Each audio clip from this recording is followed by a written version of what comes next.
Perkenalkan, saya Gustia Yusriska. Di sini saya bertugas sebagai moderator untuk acara kita pada malam hari ini. Sebelumnya saya mau tanya dulu nih kabar teman-teman hari ini apa kabar dan semoga semuanya sehat-sehat ya. Walaupun acara kita ini malam-malam, kemudian juga agak hujan juga di sini di daerah rumah saya hujan. Semoga tetap semangat untuk mendengarkan pemaparan materi dari pembicara kita hari ini, yaitu Dr. Oyagi Supa. Sebelumnya saya mau menyapa dokter terlebih dahulu. Halo, selamat malam dok. Halo, selamat malam. Ya, salam kenal ya dok ya. Salam kenal juga ya. Bagaimana kabarnya dok hari ini? Baik, udah ngopi, jadi udah siap nih. Mau sampai jam 1 malam juga, ayo ditemenin. Oke, baik dok. Kalau boleh tahu lagi sibuk apa aja nih dok sekarang? Kalau sekarang, karena seperti yang kita ketahui bersama, untuk dokter gigi kan sekarang juga ada program internship-nya, bukan cuma dokter umum aja. Jadi palingan kesibukanku sekarang itu aku lagi magang di Departemen Bedah Mulut Universitas Dayana, sama lagi persiapan untuk internship periode per 1 2023 ini. Oke, sukses terus ya dok ya. Oke, Terima untuk kasih. selanjutnya. Untuk selanjutnya, eh, sebelum kita mulai acara pada malam hari ini, saya akan membacakan CV singkat terlebih dahulu dari Dokter Suka. Untuk panitia yang bertugas, mungkin bisa di-share screen slide untuk CV-nya.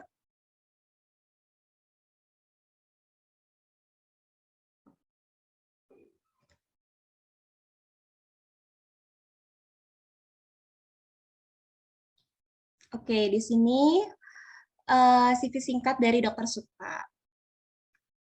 Seperti yang bisa dilihat di slide, ada pun riwayat pendidikan dari Dokter Suka pada tahun 2011 sampai 2013. Dokter menempuh pendidikan di SMP Negeri 1 Denpasar, kemudian pada tahun 2013 hingga 2015 menempuh pendidikan di SMA Negeri 1 Denpasar, kemudian pada tahun 2015 hingga tahun 2019 menempuh pendidikan di Universitas Udayana di Sarjana Kedokteran Gigi, menjadi lulusan terbaik Fakultas Kedokteran dengan IPK 3,71, kemudian pada tahun 2019 hingga tahun 2022 menempuh pendidikan profesi dokter gigi di Universitas Udayana dan mendapatkan nilai UKMP 2D tertinggi nasional. Kemudian pada tahun 2020 hingga tahun 2021 menempuh pendidikan di Univnas Graduate School Bali. Next. Kemudian ini adalah riwayat organisasi dari dokter pada tahun 2015 hingga 2019. Dokter mengikuti kelompok mahasiswa peduli AIDS Fakultas Kedokteran Universitas Udayana. Kemudian dari tahun 2016 hingga 2017 mengikuti Komisi 2 Badan Perwakilan Mahasiswa Fakultas Kedokteran Universitas Udayana. Kemudian yang terbaru, riwayat organisasi dokter yang terbaru yaitu Agustus 2022 hingga sekarang mengikuti magang di Departemen Ilmu Bedah Mulut Universitas Udayana. Next.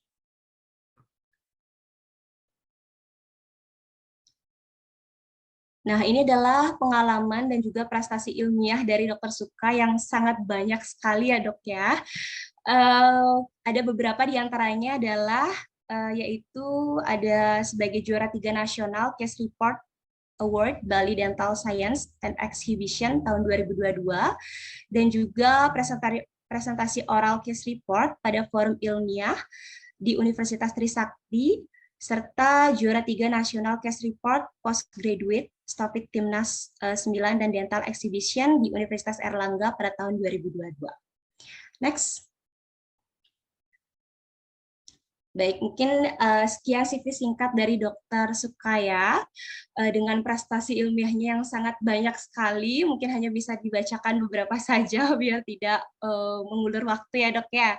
Kemudian untuk selanjutnya kita langsung saja ke acara intinya yang tentunya kita udah nggak sabar banget untuk mendengarkan pemaparan materi dengan topik bedah mulut dari Dokter Suka.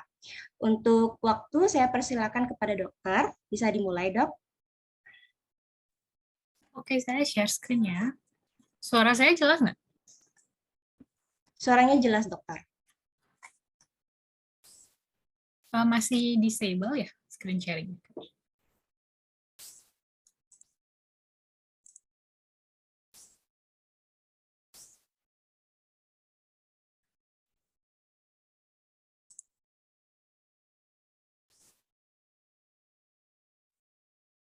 Apakah terlihat dengan baik? Ya, sudah terlihat, Dok. Sudah terlihat jelas. Oke, sudah full screen ya? Sudah, Dok. Oke, thank you. Oke, jadi selamat malam buat semuanya. Terima kasih untuk kesempatannya juga untuk Case Medical pada hari ini. Hari ini kita bakal diskusi bareng ya, kita bakal belajar sama-sama sedikit tentang materi bedah mulut secara spesifik dan terkhusus mengenai materi-materi yang akan sering tampil pada UKMP 2DG. Nah, ini itu adalah versi speedrun-nya ya, dalam artian kita bakal bahas itu secara singkat, padat, dan jelas, karena sebenarnya kalau materi hukum itu tuh banyak banget. Jadi, nggak cukup kalau misalnya cuma satu kali pertemuan, dan untuk waktunya di sini aku dikasih waktu sekitar 1,5 jam. Jadi itu sebenarnya kurang, maka dari itu ini aku bilang speedrun version. Jadi ini nggak bakal lengkap, jadi ini nggak bakal bahas semua ya, maksudnya nggak bakal bahas semua, tapi aku udah pilih beberapa yang sekiranya akan sering keluar seperti itu. Oke, jadi mungkin ini ya ice breaking dulu di awal. Mungkin teman-teman itu ini kayaknya aku lihat banyak yang angkatan 2018, kayaknya banyak yang dari ini juga dari Udayana. Nah, jadinya mungkin dilihat kakak kelasnya itu waktu zaman-zaman hukum tuh kayak aduh stres banget deh, dikejar berbagai jenis hal, jadi fokusnya tuh kepecah, masih harus ngejar requirement, masih harus buat laporan kasus, jadi harus diselesain dulu semua laporan kasusnya baru boleh maju hukum, ada ujian kompre atau kita kenal dengan exit exam, terus kemudian harus juga belajar hukum yang materinya tuh seabrek-abrek gitu, kayaknya banyak banget yang harus kerjain, dan kadang-kadang tuh bikin kita ngerasa burnout sendiri. Tetapi tenang aja, karena di sini itu yang perlu diketahui bahwa materi hukum itu dia sifatnya itu banyak, tetapi dangkal. Jadi dia nggak akan menanyakan pertanyaan yang terlalu in-depth begitu. Jadi dia sifatnya bervariasi, tetapi dangkal. Sehingga sangat bisa untuk dihafal dan dipelajari dalam waktu 1 bulan itu bisa. Tapi kalau misalnya bisa lebih dari 1 bulan, itu akan jauh lebih baik ya. Kemudian materi dari UKOM ini tuh sudah terstandarisasi, jadi sudah ada panduan dalam membuat soalnya. Maka dari itu sifatnya dia predictable. Jadi kita bisa prediksi kira-kira soal apa yang akan keluar, dan seringkali karena udah ada guideline yang taktil dan berulang, guideline-nya itu gitu-gitu aja, sehingga soalnya pun seringkali itu repetitif. Jadi soal lama itu sering muncul lagi gitu. Kemudian ingat kalau misalnya dengan waktu yang singkat, waktu yang dimiliki itu singkat, ditambah lagi masih ada tugas-tugas lain yang perlu diperhatikan, nggak bisa cuma fokus belajar UKOM doang, itu kita harus bisa work hard and smart. Jadi nggak bisa work smart doang, itu tuh nggak bisa. Kita emang perlu work hard juga. Nah, work hard itu dalam artian harus jangan nyepelin ya, tetap harus belajar, tetap harus latihan semaksimal mungkin, tetapi harus smart juga. Dalam artian kita harus punya strategi belajarnya, supaya jangan membabi buta. Kalau misalnya belajar membabi buta, itu malahan nggak efektif, kurang efektif. Jadi gimana dong strategi belajar yang kira-kira pas untuk UKOM ini? Satu, karena materi UKOM itu bervariasi, jadi dia banyak memang, tetapi dangkal, ingat, yang kita pelajari itu hanya essentials-nya aja, atau yang penting-penting aja. Nggak harus kita tahu sampai dalam banget itu, enggak, karena rugi. Soalnya yang nanti keluar tuh paling itu-itu aja. Gitu. Jadi mendingan kita tuh tahu secara umum, tahu banyak, tetapi dangkal, dibandingkan cuma tahu satu topik yang in-depth gitu. Khusus untuk hukum itu akan jauh lebih baik kalau misalnya kita jack of all trades. Jadi kita tahu banyak sekalipun dangkal daripada tahu indah tapi cuma satu. Itu malah takutnya malah nggak lulus. Karena kita kalau misalnya mau lulus itu nggak bisa cuman dapat BM 100 tapi ternyata IKGA 50 atau IPM ternyata 30. Itu nggak bisa. Tetap aja remet dan remetnya ulang semua. Nggak cuma remet IPM doang. Itu ya. Nah, kemudian ingat soal dulu itu bukan maksudnya latihan soal dulu ya, tapi lebih ke kalau misalnya kita mengerjakan soal nanti, kita latihan soal yang dibaca itu bukan vignette-nya dulu, bukan case-nya, tetapi yang dibaca itu adalah soalnya dulu. Setelah kita tahu apa sih exactly yang ditanyain sama soalnya, baru kita ke vignette-nya. Itu akan sangat menghemat waktu ya, karena seringkali itu banyak filler. Di vignette tuh banyak filler yang nggak esensial untuk kita ketahui supaya kita bisa tahu jawabannya. Sedangkan kalau misalnya kita baca vignette-nya duluan, udah terlanjur buang waktu baca selengkap-lengkapnya, ternyata kata kunci untuk menjawab soal itu ada di kalimat terakhir. Itu rugi. Jadi mendingan dibaca soalnya dulu, apa sih yang ditanyain, baru kita mencari keyword-nya. Baru kita jawab. Gitu ya. Kemudian, poin yang ketiga, itu identifikasi kata kunci. Jadi, soal-soal UKOM itu tuh kayak main game sebenarnya. Ada kata kuncinya. Kalau misalnya kata kunci ini, pasti jawabannya ini. Kalau udah ada kata kunci A, pasti jawabannya adalah A gitu. Nanti aku bakal kasih contoh-contoh apa sih yang dimaksud dengan kata kunci. Nah, kemudian kalau misalnya kita lagi salah satu tips lain, kalau misalnya kita lagi jawab soal itu, kalau misalnya kita nggak tahu yang pasti benar, coret yang pasti salah. Jadi misalnya ada opsi A, B, C, D, E. Dalam situasi di mana kita udah pernah baca soalnya ini dan tahu, oh aku yakin nih jawabannya pasti A, ya udah langsung aja centang A gitu kan. Tetapi misalnya kita ketemu soal baru yang kita nggak pernah baca sebelumnya, kita bingung itu apa, dan kita nggak tahu jawaban pasti yang benar itu apa, maka cari jawaban yang pasti salah. Dari jawaban yang pasti salah itu coret, akan tersisa kan kemungkinannya itu akan jadi lebih sedikit di mana kita bisa memperkirakan mana yang lebih mungkin untuk benar gitu. Nanti ada contoh juga. Sama yang terakhir, pasti practice makes perfect ya. Jadi harus sering latihan, karena kalau untuk UKOM, khusus untuk UKOM, ketika kalian bekerja keras, itu pasti akan ada hikmahnya gitu. Pasti bakal ada hikmahnya kalau udah kerja keras. Khusus UKOM ya. Kalau koas kan belum tentu. Koas tuh kadang-kadang udah kerja keras, masih aja ada faktor X yang menggagalkan gitu kan. Tapi kalau UKOM tuh enggak, itu enaknya UKOM. Karena asal kita practice yang do our best gitu, pasti hasilnya itu akan sesuai.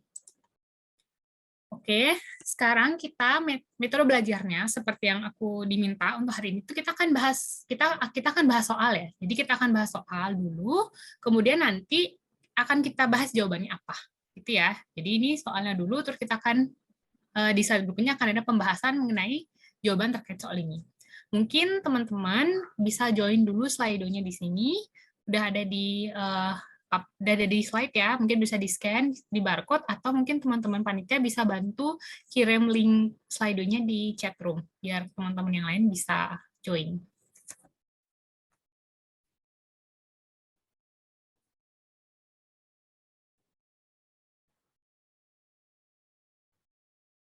Apakah kira-kira sudah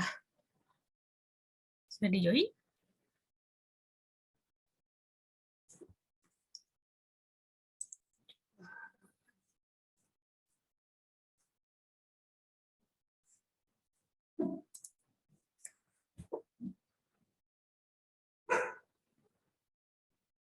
Kalau misalnya mau pakai nama anonim gitu juga boleh ya, mungkin biar enggak. Tapi namanya nggak keluar kok juga nanti.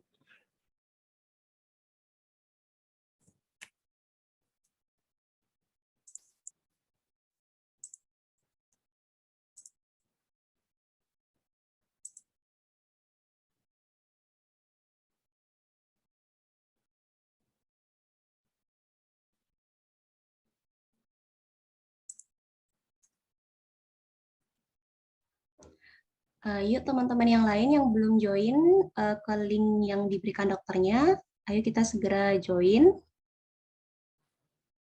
Oke, udah ada beberapa nama ya. Kita, kalau gitu kita mulai aja. Bentar.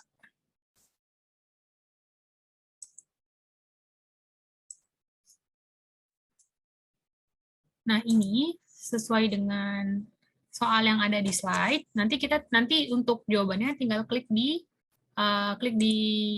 jawaban yang tersedia di slide-nya.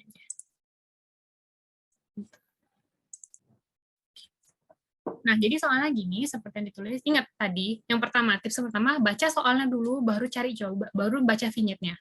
Jadi yang pertama kali harus dibaca, itu adalah ini, soalnya dulu. arteri apakah yang dipalpasi oleh mahasiswa tersebut? Oh, berarti kan kita udah tahu nih, maksud soalnya adalah ini orang ada palpasi arteri di wajah. Sebenarnya kalau kita udah baca soalnya ini dan udah jelas di pertanyaannya yang ditanya itu adalah arteri apa yang dipalpasi di wajah, kita nggak perlu baca vignetnya lagi. Nggak perlu kita baca lagi seorang mahasiswa kedokteran gigi sedang mempelajari cara memeriksa tanda vital pada pemeriksaan denyut nadi selain palpasi pada pergelangan tangan dan siku bla bla bla bla bla bla bla. Itu kan sebenarnya kayak filler gitu kan. Yang penting itu adalah kalimat terakhirnya doang.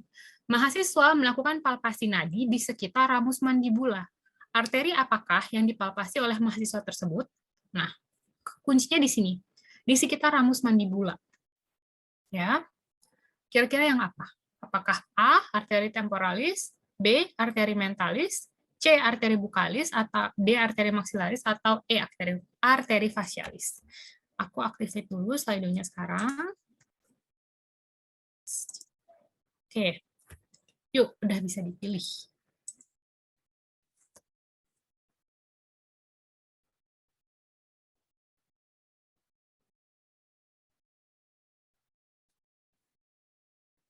Nah, ingat tadi, yang pasti benar sama pasti salah. Kalau misalnya tahu jawabannya apa, ya udah tinggal pilih yang pasti benar.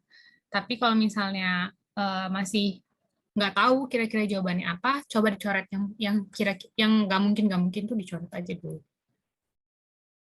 Dieliminasi dari kemungkinan pilihan jawaban gitu misalnya.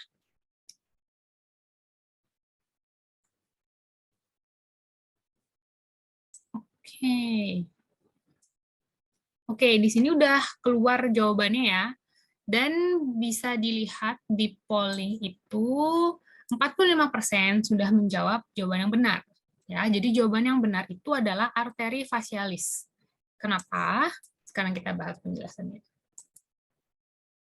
Ingat, di sini itu ada kata kunci di sekitar ramus mandibula. Ingat ya, temporalis ada di mana? Temporalis itu kan ada di samping kepala, samping jidat sini kan. Jadi pasti salah gitu. Itu yang dimaksud pasti salah. Temporalis sudah pasti bukan, karena di sini arterinya lewatnya di ramus kuncinya. Berarti arteri temporalis dieliminasi dari jawaban. A itu pasti bukan jawabannya. Kemudian B, arteri mentalis. Ini mungkin yang masih ini mungkin agak membingungkan, bisa ya. Soalnya ingat arteri mentalis itu dia adanya di depan sini. Jadi mentalis itu kan bagian depan sini. Ya, terus kemudian ada pilihan arteri bukalis, maksilaris, sama facialis. Ini kalau nggak salah yang banyak jawab tuh mentalis sama maksilaris. Nah, ingat, maksilaris itu dia benar sih ada arteri besarnya, tapi posisinya bukan di ramus mandibula. Jadi, ini adalah kita bakal masuk sedikit ke anatomi maksilofacial yang essentials. Jadi yang akan sering berpengaruh pada UKOM ya. Karena nggak semua itu harus diketahui. Seperti tadi aku bilang, essentials only. Kita perlu tahu yang sering-sering keluar aja. Dan yang sering-sering keluar itu adalah ini. Jadi, kalau misalnya ada pertanyaan tentang arteri dan posisinya di ramus atau di sisi wajah, itu pasti jawabannya adalah arteri facialis. Itu udah kata kunci.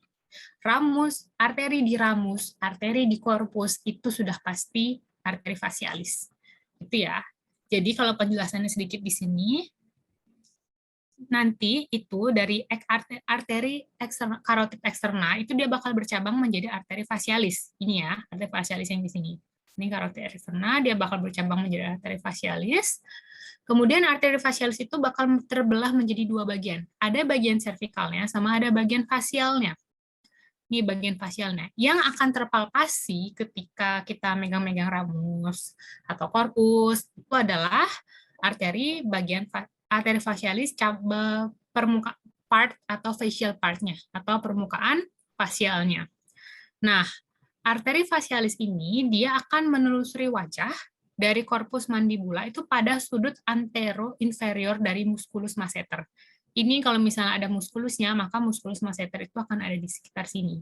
Terus kemudian keluarlah percabangan dari arteri facialisnya, dan dia secara berliku-liku itu akan naik ya ke bagian superior wajah. Ya kan berliku, kemudian berhentinya kemudian dia bakal lewatin sudut bibir, dia bakal lewatin sisi hidung, sampai akhirnya dia berhenti pada medial dari kantus mata. Gitu. Nanti di kantus mata dia bakal menjadi arteri amular. Itu ya. Jadi sebenarnya itu udah kata kunci. Kalau misalnya ditanyain arteri apa yang ada di bagian ramus atau korpus yang gede gitu loh. Yang gede itu sebenarnya cuma facialis gitu ya. Jadi diingat aja, itu kata kunci. Itu contoh dari kata kunci. Nah, ini misalnya contoh gambar yang lebih gede. Ini otot masseternya. Jadi di bagian infero anterior dari masseter, dia keluar dari sana. Infero itu bawah, ya kan? Bawahnya otot masseter, anterior dari infero dan anterior dari otot masseter. Dia keluar dari sana. Kemudian berliku-liku naik sampai akhirnya berhenti di medial kantus mata. Di situ, ya. Oke. Berikutnya kita bakal jadi udah arteri mah udah, kalau untuk arteri udah selesai. Yang perlu diketahui cuman arteri facialis doang. Gampang kan? Nah, sekarang kita lanjut ke anatomi lainnya, itu vena ya. Kita bahas sedikit tentang vena. Yang pasti arteri facialis itu bakal nempel sama vena facialis itu. Tapi vena-venaan itu jarang sih ditanya. Jarang, maksudnya ditanya tentang ini vena apa itu jarang. Malahan yang pernah keluar di soal UKM itu adalah tentang plexusnya. Jadi di sini ada plexus pterygoideus ya. Nah, plexus itu apa sih? Plexus itu sebentar.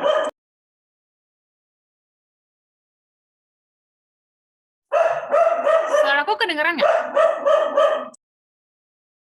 Kedengaran, dokter? Kedengaran dong. Jadi nanti plexus itu artinya anyaman pembuluh darah gitu ya. Jadi akan ada plexus vena pterygoideus, itu lokasinya sekitar di sini. Jadi medial daripada ramus, ini ramus. Kayak kalau misalnya ramus ini dibelek sebagian, maka dia akan ada di balik dari ramusnya itu. Ya, yang perlu diketahui adalah soalnya tuh biasanya kayak gini.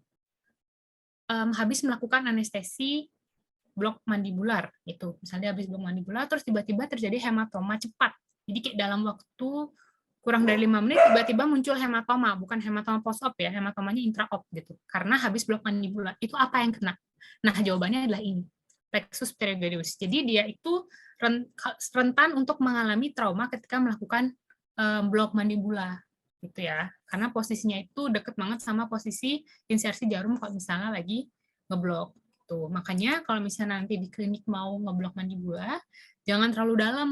Karena kalau terlalu dalam, malah takutnya kena si plexusnya ini. Jadi, jangan krosok gitu loh masukin jarumnya. Pelan-pelan aja. Halus mainnya. Itu ya. Oke. Lanjut dulu. Nah, kemudian, kalau untuk arteri lainnya, terutama arteri di palatum, itu namanya sama persis sama nervusnya. Nama arteri sama nervus di palatum itu sama persis. Misalnya ada nervus palatinus maius. Ini nervusnya, nervus palatinus maius yang kuning. Berarti arterinya di lokasi yang sama itu adalah arteri palatinus maius. Dan seterusnya, gitu ya. Intinya yang perlu diingat, kalau di palatum, nggak usah pusing, nama arterinya itu sama persis sama nama nervus. Oke? Oke, ini juga yang pernah keluar soalnya. Jadi, ini bahas tentang carotid sheath. Carotid sheath itu terdiri dari apa sih? Maksudnya kayak carotid sheath itu sebenarnya adalah terdiri dari 3 part yang nanti akan ada dibungkus sini gitu loh, dibungkus sama jaringannya ini. Itu terdiri dari nervus vagus atau cranial nerve 10, kemudian ada internal carotid artery dan internal jugular vein. Itu yang perlu diingat ya. Jadi sempat ada pertanyaan, jadi dikasih vignette bla bla bla bla, pada akhirnya soalnya adalah dia bertanya, apa sih apa isi dari carotid sheath itu? Jawabannya adalah 3 tadi. Nervus vagus, vena jugularis interna, dan arteri carotid interna. Ya, jadi ingat aja, arteri carotid interna, venanya sama persis, vena carotid interna, karena pikir aja, oh mereka nempel nih, harusnya nama mereka mirip gitu. Terus sama ada satu nyempil di tengah-tengah, ada nervus vagus. Oke, lanjut. Nah, kemudian sedikit meluas ya. Tadi sedikit meluas, sempat ada pertanyaan tentang mimisan atau epistaksis. Nah, jadinya ditanyain kalau misalnya ada soalnya itu adalah pasien ini tuh keluar mimisan dari hidung. Itu yang pecah apa? Yang pecah itu adalah plexus Kieselbach namanya. Itu dia ini. Jadi anyaman arteri yang ada di sini. Itu namanya plexus Kieselbach. Itu yang menyebabkan mimisan atau epistaksis anterior. Epistaksis itu mimisan.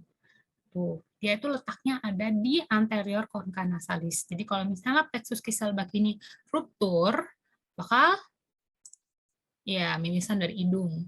Nah, yang perlu diperhatikan juga, kadang-kadang bisa loh mimisan itu keluarnya dari mulut, nggak selalu dari hidung. Itu namanya epistaksis posterior. Kalau tadi kan epistaksis anterior tuh, sekarang ada juga yang namanya epistaksis posterior. Jadi misalnya keluar dari mulut.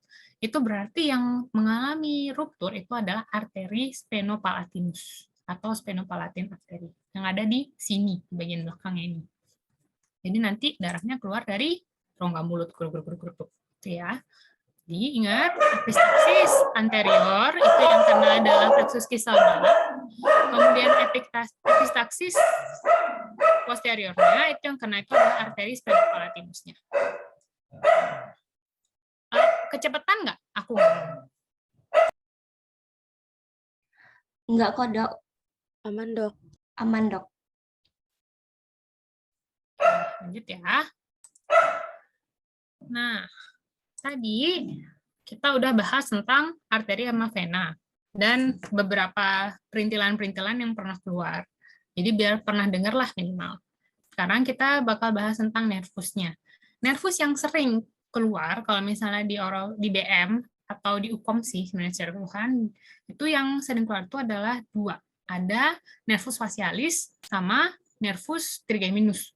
Itu aja yang sering keluar. Kalau yang di ya sebenarnya yang sering ditanya itu memang nervus di wajah aja sih. Kalau misalnya ke kaki tangan gitu enggak. Nah, ingatnya gini. Kalau misalnya CN7 atau nervus facialis, ingat ya, cranial nerve 7. Yang perlu diingat tuh CN7 facialis. Nah, dia yang akan mempengaruhi motoriknya wajah. Motorik, ingat kita naik motor itu kan bergerak gitu ya, bergerak. Jadi kalau misalnya CN7 itu mempengaruhi motorik, berarti dia yang mempengaruhi gerakan dari muskulus-muskulus yang ada di wajah. Kalau sensoriknya atau sensorik, jadi sensasi kita bisa merasakan apa panas, dingin, dan lain-lain itu adalah CN5-nya atau trigeminus. Itu ya. Kita bakal bahas yang motorik dulu. Ingat, CN7 facialis motorik. Motor untuk apa? Untuk bergerak, ya kan? Berarti kalau misalnya CN7 facialis itu untuk tentang pergerakan-pergerakan dari yang mempengaruhi pergerakan-pergerakan wajah. Nah, dia bakal punya 5 cabang. 5 cabang, itu ada cabang temporalis, zygomaticus, buccalis, marginal, mandibula, sama cervicalis. Itu ya, 5 cabang dari nervus facialis. Sebenarnya kita nggak perlu tahu sedalam cabang temporal itu mempengaruhi apa sih, itu nggak ditanya. Ini tuh sebenarnya kalau mau tahu boleh nice to know, maksudnya sampai ke perintilannya, cabang temporalis itu gerakin apa, gerakin otot frontalis, orbicularis collis, sama corrugator supercilii, misalnya gitu. Tapi kalau misalnya untuk UKOM aja, nggak perlu. Kita cuma perlu tahu bahwa CN7, nervus facialis, itu yang mempengaruhi kemampuan seseorang untuk menggerakkan otot-otot wajah. Jadi kemampuannya untuk menggerakkan wajahnya lah gitu. Sehingga kalau misalnya nanti ada soal yang nanya, pasien mengalami Bell's palsy, pasien mengalami facial paralysis. Itu apa? Itu kan berarti dia mengalami gangguan dalam kemampuan untuk mengontrol gerakan otot-otot wajahnya, ya kan? Ingat, paralisis, Bell's palsy, dan lain-lain yang mengganggu gerakan kemampuan seseorang untuk menggerakkan otot-otot wajahnya, berarti yang mengalami masalah itu adalah nervus facialisnya. Tuh. Biasanya soal kayak gitu, jadi tanyain, dijelaskanlah pasien ini, dikasih ciri-cirinya pasien Bell's palsy, kemudian dibilang diagnosanya Bell's palsy, titik. Kemudian cranial nerve apa yang mengalami gangguan, nanti bakal dikeluarin pilihannya CN7, CN5, CN1 gitu misalnya, bla bla. pilihlah yang jawabannya CN7 atau nervus facialis. Karena yang mengalami gangguan adalah kemampuan dia untuk mengontrol gerakan otot-otot wajahnya. Yang bertanggung jawab untuk gerakan otot-otot wajah itu nervus facialis. Ya. Oke, kita lanjut ke temennya, nervus trigeminus atau CN5. Ingat tadi, facialis 7, trigeminus 5. Ya. Nah, trigeminus itu berfungsi untuk sensorik atau sensasi, ya. Jadi dia berfungsi untuk sensasi daripada wajahnya, dan kaitannya itu sama impuls nyeri berarti, ya, sama impuls nyeri. Sehingga kalau misalnya, nah dia punya 3 cabang, itu ada cabang ophthalmicus, 1, cabang kedua itu adalah cabang maksilari, dan yang cabang ketiga itu adalah cabang mandibular. Trigeminus bakal pecah menjadi 3 cabang, ophthalmicus, maksilari, mandibular. Lebih sering keluar yang ini, trigeminus. Jadi kalau dalam konteks anatomi hukum, yang lebih sering diudek-udek anatominya itu yang trigeminus ini, dibandingkan yang tadi facialis. Gitu. Jadi ini kalau yang ini kalian memang harus hafal cabang-cabangnya. Cabang 1 itu adalah ophthalmicus, cabang 2 maxillaris, cabang 3 mandibularis. Tuh. Nanti kalau misalnya ada kelainan-kelainan yang menyebabkan nyeri pada wajah, itu berarti yang bertanggung jawab atau yang mengalami gangguan itu adalah ini ya, nervus 5-nya atau trigeminusnya. Oke, kita bahas sedikit dulu tentang dia di mana keluarnya, karena ini pernah keluar. Jadi, kalau misalnya cabang 1 atau ophthalmicus, itu dia akan keluar dari kranium melalui yang namanya fissura orbitalis superior. Itu lokasinya ada di sini. Ya, nggak bakal sih disuruh nentuin lokasinya, cuma ditanyain dia keluarnya dari mana aja. Jadi ingat, kalau ophthalmicus, ophthalmic nerve ini, dia akan keluar dari superior orbital fissure. Kalau misalnya dilihat dari gambar yang ini, mungkin tuh di sekitar sini. Tuh, kalau dilihat dari depan lebih jelas, ini yang namanya superior orbital fissure. Ini. Nanti dari sini akan keluar percabangan dari ophthalmicusnya. Ingat namanya superior orbital fissure. Itu. Kemudian cabang kedua dari nervus trigeminus yaitu cabang maxillarisnya, dia akan keluar dari kranium itu melalui foramen rotundum. Ya, ini. Foramen rotundum. Ini cabang keduanya, dia bakal keluar dari kranium melalui foramen rotundum. Kemudian, cabang ketiganya atau cabang mandibularisnya, itu dia akan keluar dari yang namanya foramen ovale. Ya, di sini ovale. Tuh. Itu aja yang penting, ingat. Percabangan 1 dari nervus trigeminus, apa tadi? Diketik di chat coba teman-teman. Buat kalau misalnya kalian ketik bakal lebih ingat. Coba ya. Trigeminus cabang 1, apa tadi namanya? Coba, apa namanya? Ini kita tutup dulu deh. Ingat nggak? Trigeminus cabang 1 namanya apa? Ophthalmicus. Benar. Kalau cabang 2? Betul, maxillaris. Cabang 3? Mandibularis, pinter. Iya udah lulus deh nih, one shot lah ya semua. Nah, coba sekarang kalau gitu keluar dari kraniumnya. Cabang 1, ophthalmicus, keluarnya dari apa tadi namanya? Salah-salah dikit ngetiknya nggak apa-apa. Yang penting udah ngerti maksudnya apa gitu. Coba. Betul, superior orbital fissure, fissura orbitalis superior. Betul ya. Terus yang kalau misalnya cabang 2, maxillaris, keluarnya dari foramen. Pintar. Kalau misalnya cabang ketiga, mandibularis, keluarnya dari foramen. Pintar. 100. One shot. Pasti lulus semua. Oke. Oke, itu ya. Jadi itu yang perlu diingat kalau untuk nervus trigeminus. Oke. Jadi misalnya nih ada soal pasien mengalami trigeminal neuralgia. Trigeminal neuralgia, namanya aja udah ada trigeminal, pasti udah jelas dong nervus yang mengalami masalah itu apa? Pasti nervus trigeminus. Ingat, ciri-ciri dari pasien mengalami trigeminal neuralgia itu kan dia bakal ngerasain kayak ada rasa sakit nusuk kayak elektrik gitu kan di sebagian sisi wajahnya. Itu yang dimaksud Dengan kalau misalnya maka dari itu kalau misalnya dia itu ada masalah di wajahnya dan sifatnya itu lebih ke sensorik, jadi lebih ke rasa nyeri, dia tiba-tiba muncul nyeri gitu, yang kayak sebenarnya itu yang bingung sebenarnya ini kenapa, maksudnya nggak ada trauma, nggak ada apa, tiba-tiba nyeri, itu berarti kemungkinan, dan kalau ditanya nervus apa yang terlibat, itu jawabannya pasti nervus 5, CN5, trigeminus. Kalau dia ada masalahnya di motorik nih, dia nggak sakit tapi mulut, tapi dia nggak bisa gerakin nih, nggak bisa senyum, cuman drop gitu, nggak bisa senyum, cuman bibir sisi kirinya doang yang bisa senyum. Itu berarti yang kena itu adalah CN7-nya, fasialisnya. Ingat, motor, gerak, fasialis 7. Kalau misalnya yang 3 minus, itu 5, itu untuk sensasi. Ya. Oke, kita bahas sekarang tentang lidah. Lidah itu, dia akan punya dua. Dia akan punya dua apa ya? Satu itu dua sensasi ya. Satu tuh sensasi yang spesial, yaitu sensasi mengecap. Jadi dia bisa tahu mana yang enak, mana yang nggak enak itu maksudnya, atau asin, manis dan lain-lain. Jadi special sensation untuk pengecapan, sama dia juga punya general sensation. Apa sih general sensation itu? Misalnya kayak thermal, panas dingin, atau misalnya kita neken lidah, kita merasa, oh keteken nih, itu adalah general sensation. Dan kalau misalnya ada yang nyentuh dan lain-lain. Jadi itu general sensasi seperti biasa itu dia dipengaruhinya. Nah, sekarang perlu dilihat dulu ya.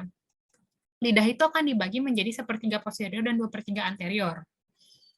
Kalau misalnya untuk yang 2/3 anterior, itu 5 sensasi 7 rasa. Gitu ingatnya. 5 sensasi 7 rasa.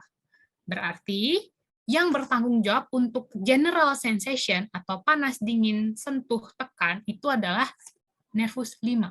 5 sensasi, 7 rasa. Nah, sedangkan nervus yang bertanggung jawab untuk 2/3 anterior lidah terhadap pengecapan, kemampuan untuk merasa, itu adalah 7, nervus 7 atau fasialisnya. Ya.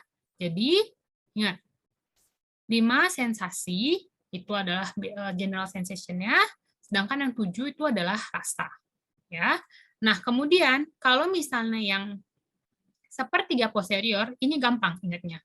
Karena untuk general sensation maupun special sensation-nya, dia sama-sama nervus 9, glossopharyngeus. Ya, sama-sama glossopharyngeus. Tuh, untuk 1/3 posteriornya. Ingatnya gini, faring itu di mana? Faring di sini kan, di belakang saya ya, ke bawah lah gitu, di belakang bawah sini, di leher. Yang dekat sama faring apa? Bagian depan lidah atau bagian belakang lidah? Yang dekat sama faring pasti bagian belakang lidah, iya kan? Nah, sehingga ingat, glossopharyngeus. Oh, berarti yang faring-faring ini yang dekat sama, pasti bagian lidah yang dekat sama faring nih, yang terpengaruh oleh nervus faring-faring nih. Itu adalah 1/3 posterior lidah, berarti yang terpengaruh oleh glossopharyngeus, baik untuk rasa maupun sensasinya. Sedangkan kalau untuk yang 2/3 anti tadi, seperti yang udah dibilang, itu 5 sensasi, 7 rasa. Ya, sensasi umum terpengaruh oleh nervus trigeminus CN5, sedangkan pengencapan terpengaruh oleh nervus 7 atau fasialis. Oke. Kemudian akan ada gag reflex. Gag reflex itu dipengaruhi oleh nervus 10, ya, nervus vagus. Oke, itu yang mempengaruhi gag reflex. Jadi kalau misalnya ada yang tiba-tiba hoe, itu dia dipengaruhinya oleh vagus. Kemudian kalau untuk itu kan tadi semua sensasi ya. Jadi untuk sensoriknya. Kalau lidah motoriknya itu sama dari ujung ke ujung sama. Itu CN12 atau hipoglossus. Ya, itu hipoglossus itu untuk motoriknya lidah. Oke. Oke.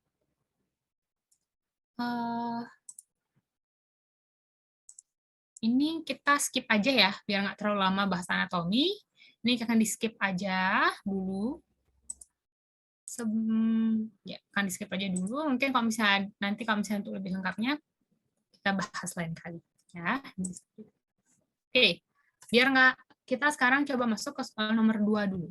Soal nomor 2, ini mungkin ada yang bisa jawab. Coba dijawab dulu di slide-nya. Boleh di-scan lagi. Nggak usah di-scan lagi sih, aku next aja. Ingat, baca soalnya dulu ya. Udah baca soalnya dulu. baca bagian otot apakah yang bermasalah pada pasien di atas. Otot apakah yang bermasalah pada pasien di atas, baru kita baca vignetnya. Vignetnya adalah kadang-kadang tuh jenis kelamin umur bisa di skip aja. Langsung baca ke, oh sulit buka mulut, oke, diatrismus. Sejak 6 bulan yang lalu, oke, kronis, kan? Kemudian membuka mulutnya itu ternyata sulitnya pas bangun tidur dan lain-lain. Jadi kalian serap dulu informasi yang kira-kira penting, terus ya udah lanjut ke baca pilihan-pilihannya. Ingat, kalau tahu jawaban yang pasti benar, langsung pilih yang pasti benar. Kalau nggak tahu jawaban yang pasti benar, coret, eliminasi dulu yang pasti salah. Biar nanti opsi untuk cap-cip-cupnya itu lebih dikit, kemungkinan benernya lebih tinggi. Ya, kenapa begini?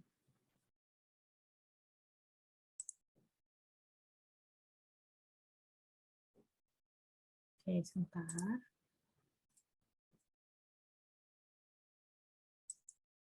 Slido-nya aku akan next ya, siap-siap. Karena Slido-nya ada tiny ya, siap-siap ya. Oke, yuk. Slido-nya udah di next, bisa dijawab. Yuk, bisa dijawab.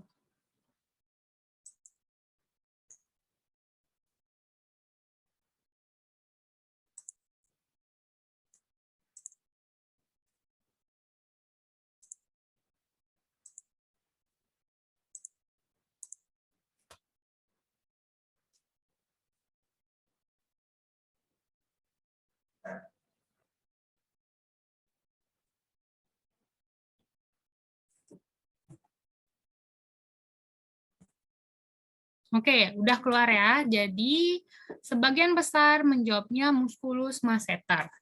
Nah, musculus masseter itu memang betul adalah salah satu musculus mastikasi. Tetapi sebenarnya dari A sampai ini semuanya musculus mastikasi juga, ya kan? Oke, sekarang kita lihat kata kuncinya. Kata kuncinya tadi itu, ini kan bisa lah ya, informasi seperti biasa, dia sulit buka mulut sejak 6 bulan yang lalu, berarti dia trismus kronis. Nah, ingat, dia kesulitan buka mulutnya itu ketika bangun tidur. Tiap dia bangun tidur, dia susah untuk buka mulut. Trismus tiap mau bangun tidur. Kemudian, pemeriksaan intraoral ternyata ada faset-faset di permukaan oklusal dan insisal seluruh elemen gigi. Ada faset-faset di permukaan giginya. Berarti ada apa? Ada atrisi.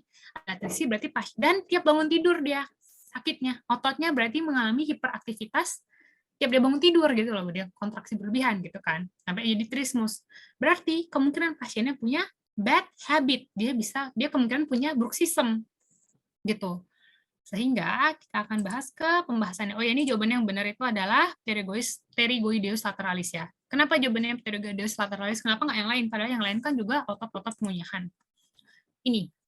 Sekarang kita akan bahas tentang trismus sedikit. Ya, jadi kalau misalnya otot-otot yang baik dari A sampai ini adalah otot mastikasi semuanya, betul. Nah, kemudian kalau lebih spesifik lagi, yang berperan dalam buka sama tutup mulut itu apa aja? Yang berperan dalam buka itu adalah pterygoideus lateralis utamanya. Yang berperan untuk nutup itu ada lebih banyak, ada 4. Pterygoideus medialis, masseter, buccinator, dan temporalis.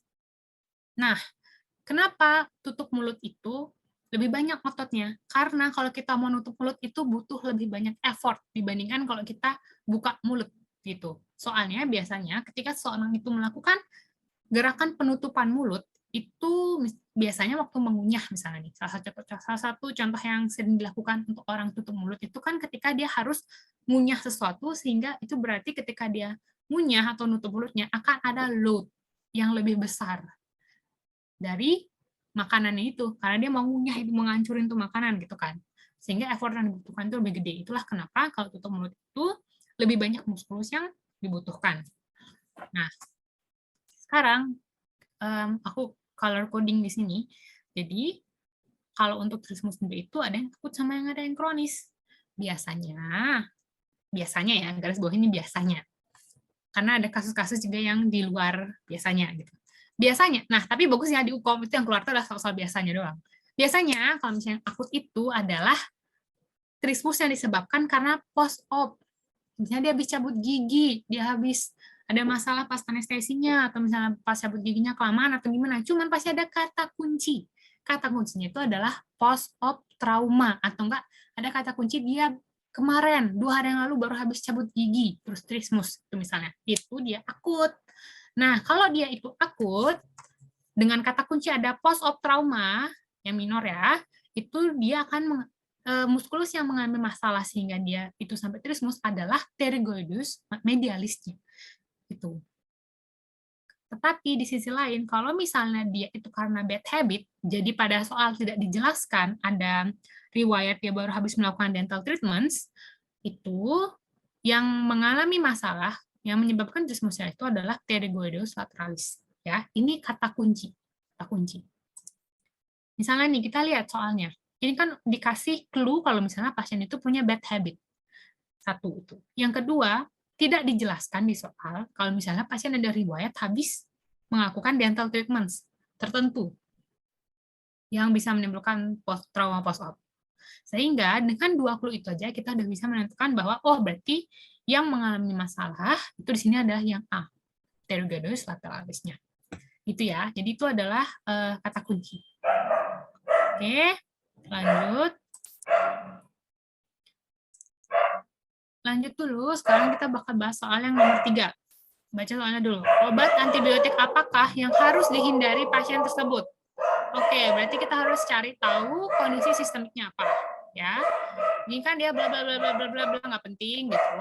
Lanjut ke hasil anamnesis didapatkan bahwa pasien memiliki gastritis kronik dan rutin mengonsumsi antasida. Oke, berarti kalau dalam kondisi tersebut obat apa yang antibiotik apa yang kira-kira tidak boleh diresepkan pasien tersebut.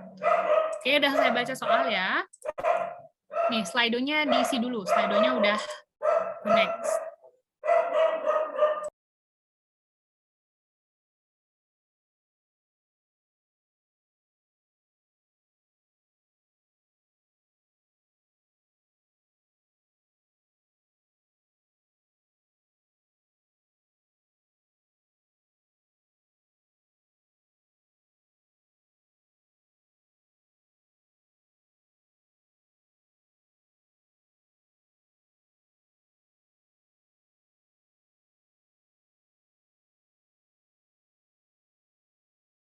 Maaf dok, masih di unmute dok.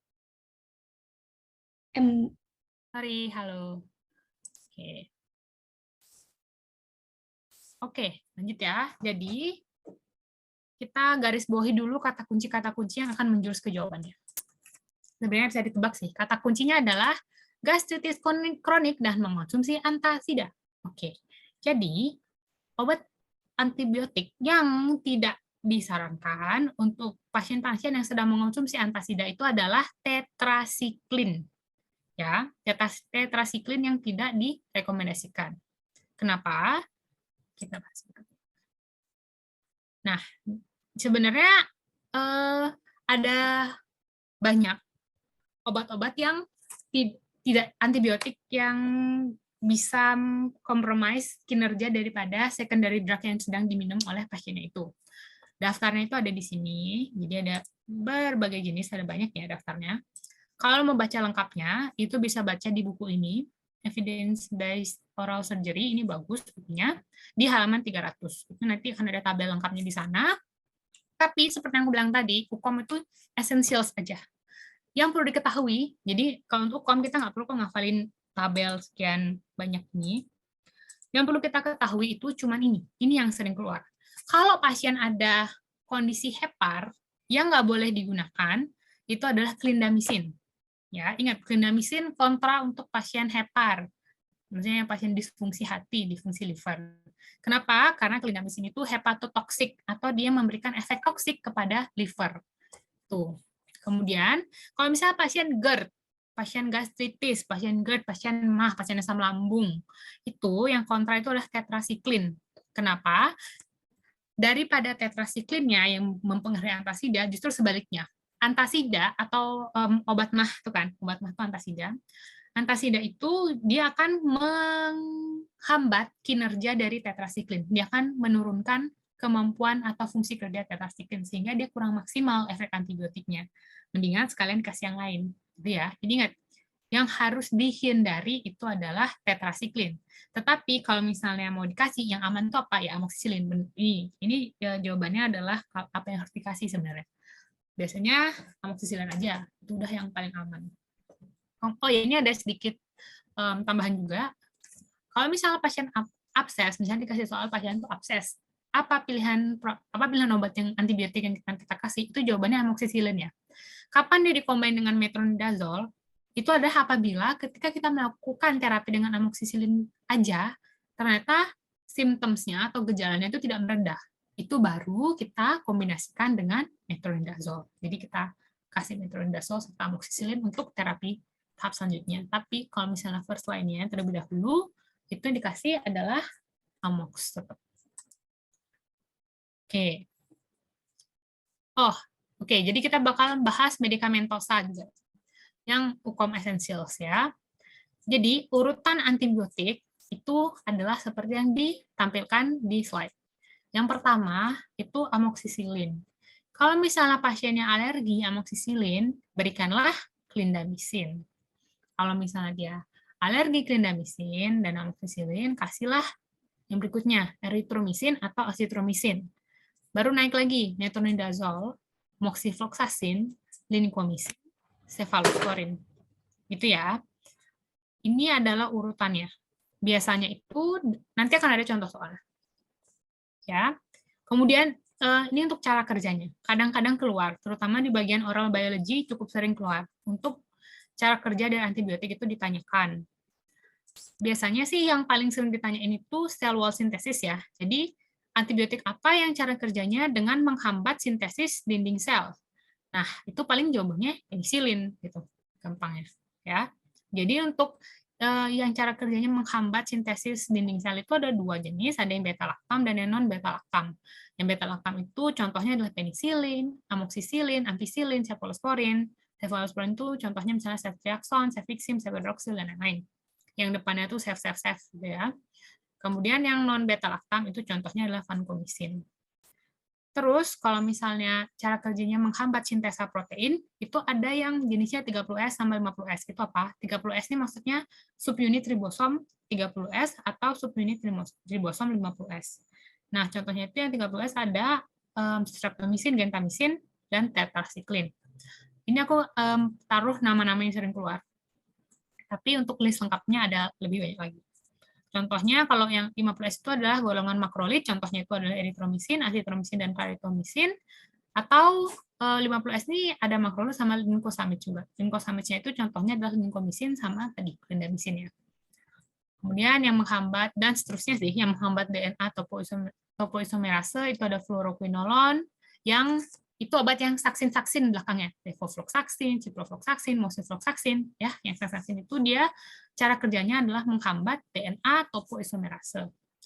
Kemudian yang menghambat sintesis asam folat contohnya adalah sulfonamid, sulfa-sulfa, depannya sulfa-sulfa itu nggak masuk golongan sulfonamid. Kemudian yang langsung menyebabkan DNA damage itu contohnya adalah metronidazole.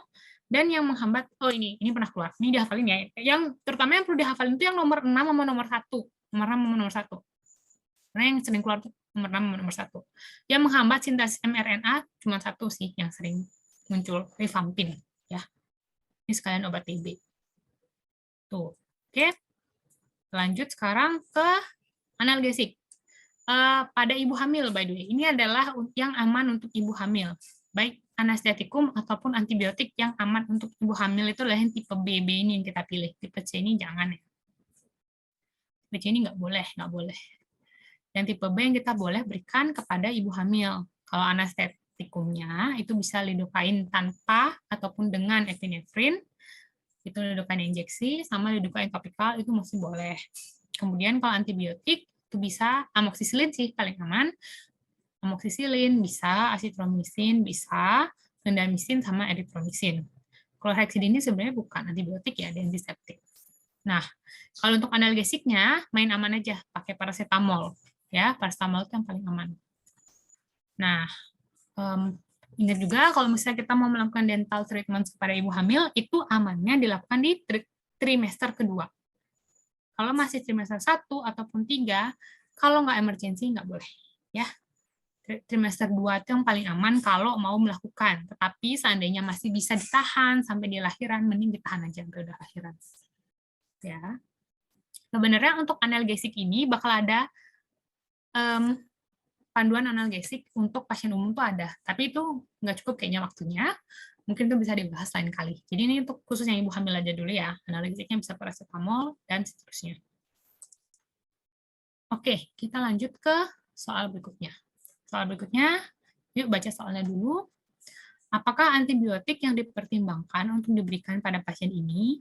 Nah, berarti kita mau tahu antibiotiknya apa nih. Baru kita baca ke soalnya. Perempuan 30 tahun, ingin dicabut gigi geraham pertama. Oke, poin intinya dia pengen dicabut gitu kan. Memiliki riwayat alergi antibiotik golongan penisilin. Tuh, ternyata 1 tahun yang lalu dia udah mengalami reaksi alergi. Tuh, berarti intinya dia adalah alergi golongan penisilin. Berarti kalau untuk pasien yang alergi penisilin, apa kira-kira antibiotik yang cocok untuk diberikan? Oke, kita ke slide.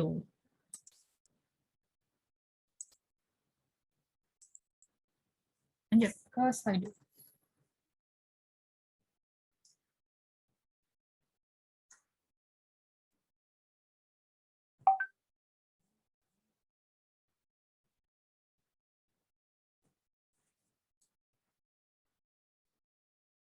Lima, 4, 3, 2, 1. Oke. Sudah terkunci ya jawabannya. Wah, pinternya.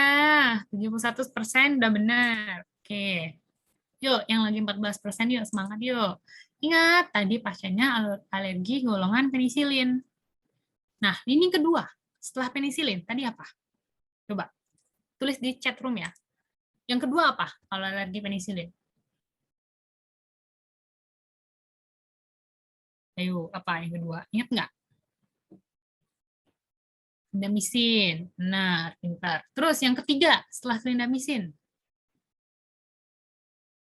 Ini yang ada taunya. Benar, erythromycin atau asitro. Pintar. Terus berikutnya yang keempat. Pindah, asitro. Metronidazole. Ya, benar. Terus berikutnya, setelah kalau misalnya dia masih nggak cocok juga sama metro, dikasihnya apa? Moxi. Betul. Terus lanjut setelah moxi.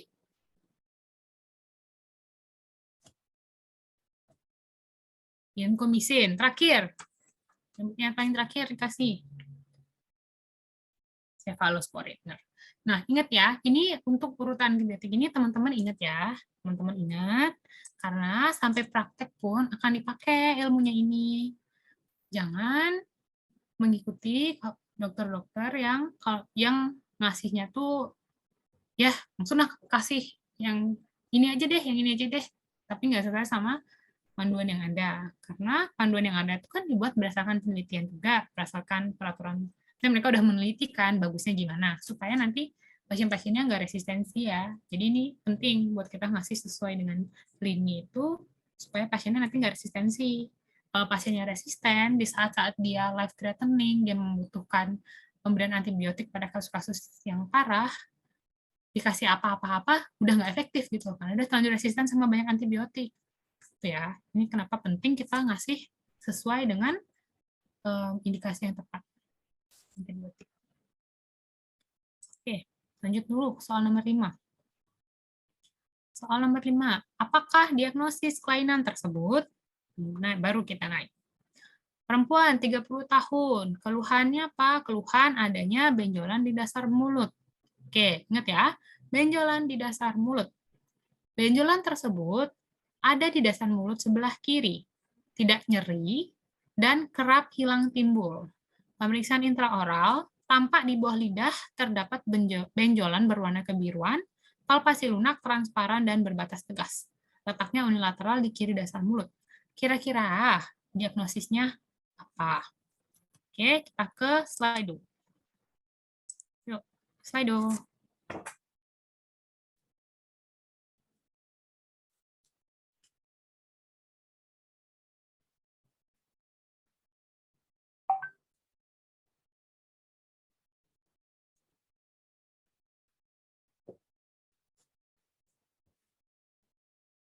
4, 3, 2, 1. Oke.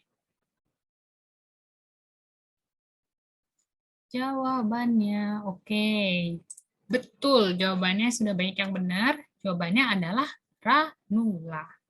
Ya, ranula.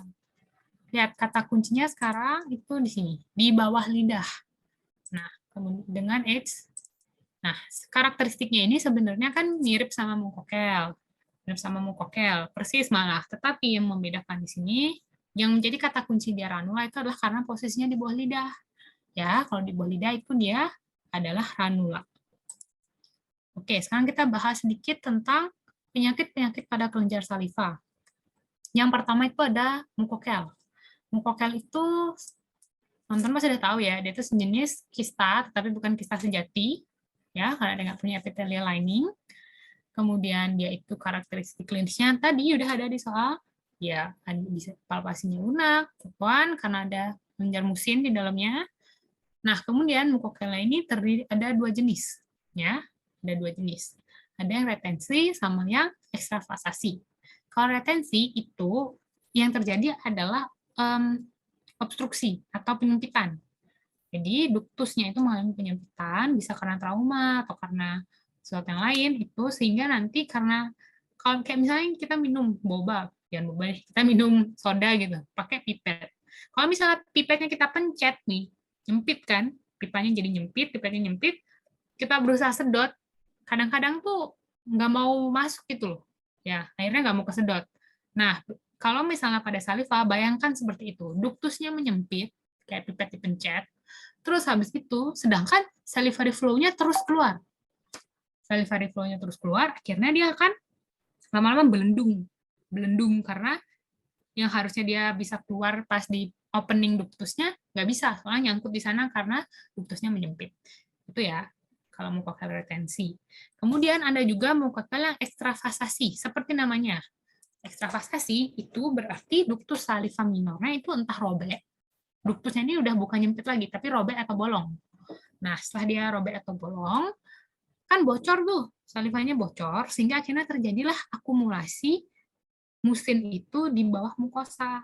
Ya, di bawah lapisan mukosa. Akhirnya gimana? Belendung juga. Karena dia nggak keluar di opening yang seharusnya, tapi malah terjebak di bawah mukosanya itu. Itu. Treatmentnya apa kalau mukokel? Treatmentnya itu di eksisi. Sebenarnya bisa ada treatment-treatment lain ya, tapi yang disarankan itu udah eksisi. Gold standarnya adalah eksisi, karena mukokel ini tingkat rekurensinya tinggi. Nah, kemudian ada juga ranula. Ranula itu mirip sama mukokel, cuman dia letaknya itu ada di bawah lidah atau di dasar mulut. Nah, treatmentnya apa? Treatmentnya kalau ranula itu bisa dimarsupialisasi. Kalau misalnya dia plunging ranula, baru dia perlu dilakukan eksisi dari kelenjar saliva yang bermasalah itu. Nah, gimana cara ngebedain ranula sama plunging ranula? Kan sama-sama nih karakteristik kliniknya persis, sama-sama di dasar mulut, terus bedanya gimana? Ingat, plunging ranula itu punya keyword, punya kata kunci. Kata kuncinya di soal adalah akan ada pembengkakan di dagu. Jadi pembengkakannya itu bukan cuma di dasar mulut, tapi akan sampai dagu. Kenapa? Karena pada plunging ranula, kantong ranulanya itu bisa sampai turun ke bawah milohioid, ya, bawah otak milohioid. Bisa turun sampai sono, sehingga akhirnya dagunya pun ikut bengkak. Itu keywordnya plunging ranula. Ada keterlibatan gejala sampai ke dagu. Oke, kemudian sialolitiasis. Sialolit itu artinya batu ya. Jadi sialolitiasis itu dia akan kayak ada batu karena adanya kristalisasi yang nyangkut di duktus atau di dalam kelenjar salivanya juga bisa. Keywordnya apa? Keywordnya adalah ketika pasien itu mencium bau makanan atau misalnya lagi makan, makanan yang asam dan pedas ya terutama. Kenapa? Karena makan asam dan pedas itu menstimulasi sekresi cairan saliva. Kalau misalnya ada sumbatan nih, di duktusnya ada sumbatan, si batu sialolitnya nih nyumbat, sedangkan salivary flow meningkat, karena lagi makan asam dan pedas, salivary flow-nya meningkat, itu akan ada tekanan di sana. Tekanan dan itu bikin sakit. Maka dari itu, pokoknya ketika ada trigger-trigger yang menyebabkan stimulasi pengeluaran saliva, itu dia akan terasa makin sakit karena ada batu yang nyumbat dan menghalangi keluarnya saliva itu secara normal. Akhirnya di sana ada tekanan, pasien akan merasa nyeri. Itu kuncinya. Jadi di soal bakal disebutkan pasien akan merasa lebih sakit atau rasa sakit timbul ketika pasien sedang makan atau pasien sedang mencium bau makanan. Tuh.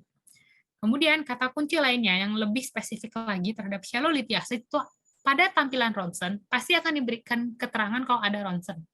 Pada tampilan ronsen itu akan ada gambaran bulat radiopak bulat di duktusnya atau di dalam kelenjar salivanya. Ronsennya bisa pakai lower 90 ya, yang lower 90. Panoramik mah nggak terlalu kelihatan. Pakai ronsen yang lower 90. Nah, untuk treatmentnya apa? Treatmentnya itu bisa 2 jenis. Ya, bisa ekstraksi, ini typo by the way, ekstraksi maksudku. Jadi sialolitnya itu bisa diambil kalau misalnya dia ada di dekat duktus. Jadi kita bedah terus kita ambil aja sekalian di batu biar nggak ganggu lagi. Atau kalau misalnya letak sialolitnya itu terlalu dalam itu kita bisa pakai yang namanya ESWL. ESWL itu artinya extracorporeal shockwave lithotripsy. Ya, jadi nanti bakal dipecah tuh batunya pakai shockwave, dia bakal dipecah sehingga dia kan jadi kecil-kecil tuh. Kalau udah kecil-kecil, udah nggak nyumbat, terus habis itu akan lebih mudah dia keluar seiring dengan salivary flow. Bisa dia keluar.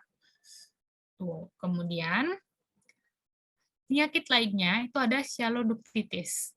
Kata kunci awalnya mirip dengan shallow lithiasis ya, karena di sini kan peradangannya ada di duktus, shallow ductitis, berarti duktus kelenjar salivanya mengalami titis, mengalami peradangan, ya.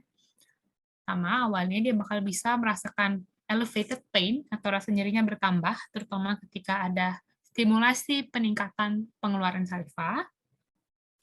Kemudian, kata kunci yang lebih spesifiknya adalah biasanya akan ada keterangan shallografi.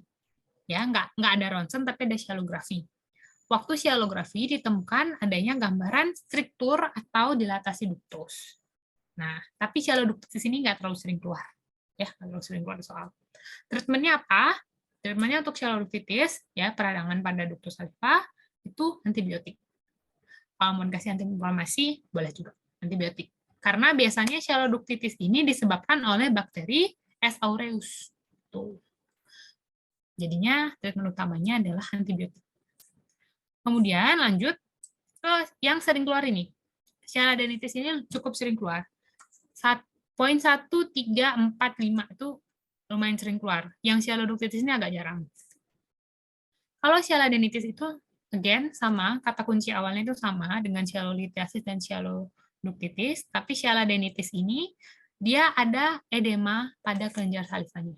Jadi, biasanya parotid sih, yang sering keluar di soal itu ada sialadenitis pada kelenjar parotid. Dia bakal dibilang akan ada edema pasti secara pas diinspeksi, pasti palpasi. Tuh, pada kelenjar salivanya, biasanya itu parotis. Kemudian, sialadenitis ini dibagi menjadi 2. Ada yang bakterial, ada yang viral. Kalau bakterial berarti disebabkan oleh bakteri. Kalau yang viral disebabkan oleh virus. Kalau yang bakterial itu, selain dari ciri, gimana ngebedain dia bakterial atau viral?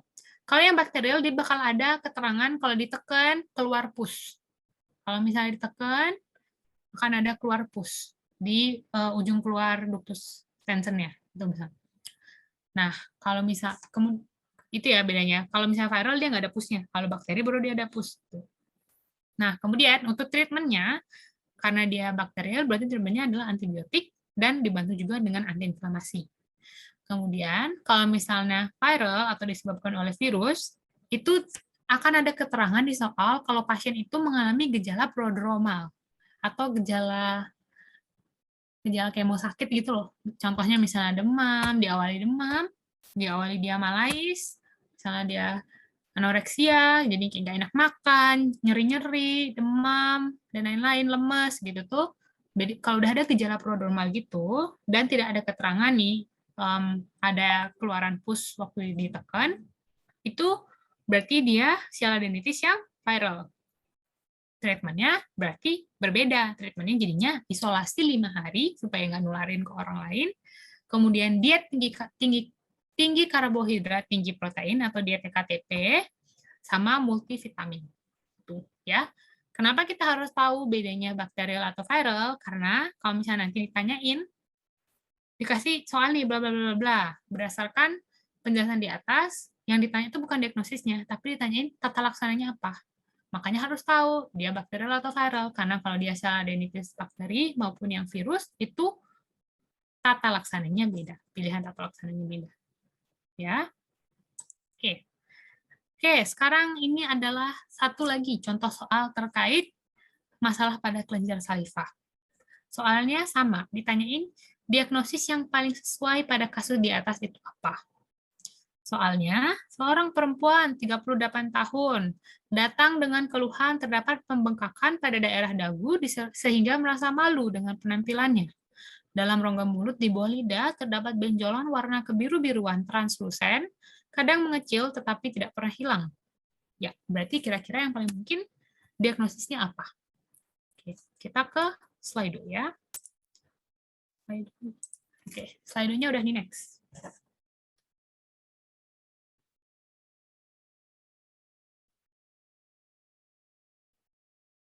Udah bisa dijawab.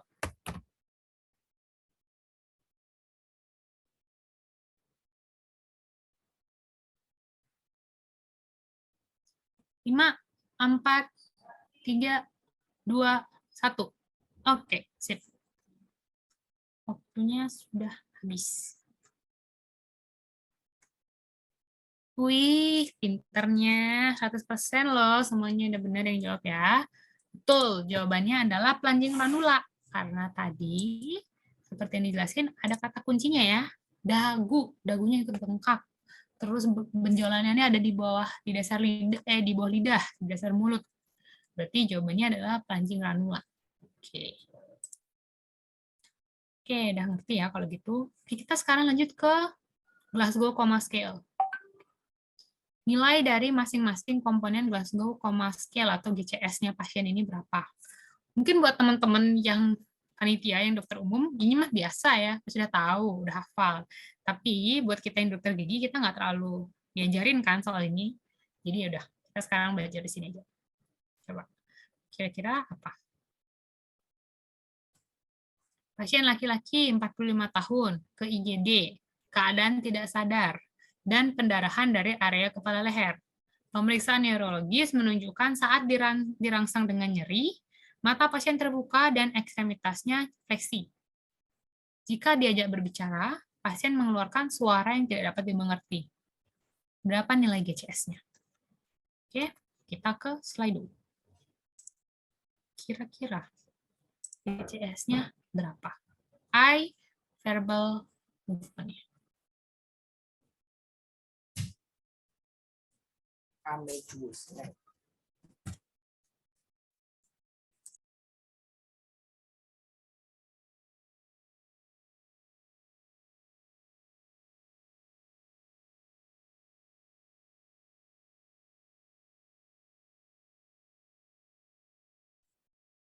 Oke, sip. Kita lihat. Kita lihat jawabannya X, mau ke skip. Ya udah. Oke, jawabannya masih belum. Oke, kita sekarang kalau gitu ke penjelasannya aja ya langsung ya. Kayaknya tadi ada yang mau join. Oke, udah. Oke, kita akan lanjut sekarang ke pembahasannya. Kata kuncinya di sini sebenarnya ini. Saat ada rangsangan nyeri, baru dia bisa buka mata. Kemudian saat dirangsang nyeri, ekstremitasnya fleksi responnya. Setelah itu, ingat, pasien mengeluarkan suara. Udah bukan kata-kata lagi, tapi suara yang tidak dapat dimengerti. Sekarang kita lihat tabel GCS-nya. Lihat tabel GCS-nya ya. Nah, untuk kesadaran, ini sebenarnya masuk ke materi kesadaran. Kalau kesadaran itu dibagi menjadi dua. Ada yang secara kualitatif, sama ada yang secara kuantitatif. Kalau GCS tadi, masuknya di kuantitatif. Kalau yang kualitatif itu ada 1, 2, 3, 4, 5, 6. Ada 6. Komposmentis itu berarti dia sadar sepenuhnya. Kemudian kalau apatis itu berarti dia sadar, tapi ini kita pakai bahasa gampang aja ya. Ya, dia kayak haho gitu loh, kayak dia tuh sadar, matanya kebuka, ya kayak dia bangun gitu, tapi dia kayak bengong gitu, nggak peduli sama kondisi sekitar, kayak misalnya ada orang kerauhan di sana dia kayak tetap bengong aja, kayak nggak. Biasanya kan kalau orang sadar banget itu tuh ada orang kerauhan di sana kita pasti noleh lah minimal kan. Tapi kalau orang apatis tuh nggak, jadinya mau ada keributan di sana pun dia buka mata nih, dia sadar, tapi dia kayak nggak peduli gitu, kayak bengong aja. Makanya kalau orang dibilang apatis tuh maksudnya orang kayak gini nih, sadar tapi haho gitu. Nah, ya. Kemudian kalau misalnya orang delirium, itu dia ngelindur istilahnya. Itu sadar tapi ngelindur. Kayak gini-gini. Delirium itu dia sadar tapi dia ngereok gitu ya. Jadi kayak dia ngamuk gitu. Dia sadar tapi dia meronta-ronta, terus kadang-kadang dia ada gerakan involunter. Kalau ditanya dia nggak jawab, dia sadar tapi dia ngamuk. Nah, orang delirium ini kayak orang kerauhannya itu. Jadi ada orang delirium sebelahnya, orang apatis nggak peduli gitu. Dengan orang deliriumnya ngereok gitu di bed sebelah gitu ya misalnya. Terus kalau misalnya yang somnolen itu berarti dia kayak ngantuk terus gitu. Kayak ngantuk, tidur terus, nggak ada gerakan involunter. Kalau misalnya dipanggil kayak pak gitu, baru dia mau bangun. Tapi dia kayak tidur aja terus kayak kesadarannya itu udah mulai turun gitu loh. Tuh. Terus kalau stupor itu dia bangun kalau ada rasa nyeri. Jadi kalau misalnya kita templok-templok doang kayak pak gitu dia nggak bangun. Harus kayak digerus dulu nih serumnya digerus kayak gitu biar ada rangsang nyeri baru dia bangun gitu kayak apa gitu misalnya. Tuh itu stupor ya. Jadi ini makin ke bawah makin jelek. Komposmentis paling bagus, koma paling jelek. Tuh, oke. Kemudian terakhir, kalau koma itu seperti yang ada di film-film, ya udah dia koma gitu, diteriakin, dicubit, diapa-apain, nggak respon, udah nggak sadar, ya. Tuh, ingat komposmentis, CMS itu singkatannya. Komposmentis itu pasiennya sadar, terorientasi dengan baik gitu. Ditanyain apa kejadian yang terjadi, bisa jelasin. Ditanyain namanya siapa, identitas diri masih bisa jelasin. Jadi dia sadar, emang sadar sebenarnya. Kalau apatis, itu dia sadar tapi kayak haho gitu ya. Kalau delirium, itu dia sadar tapi dia ngereok.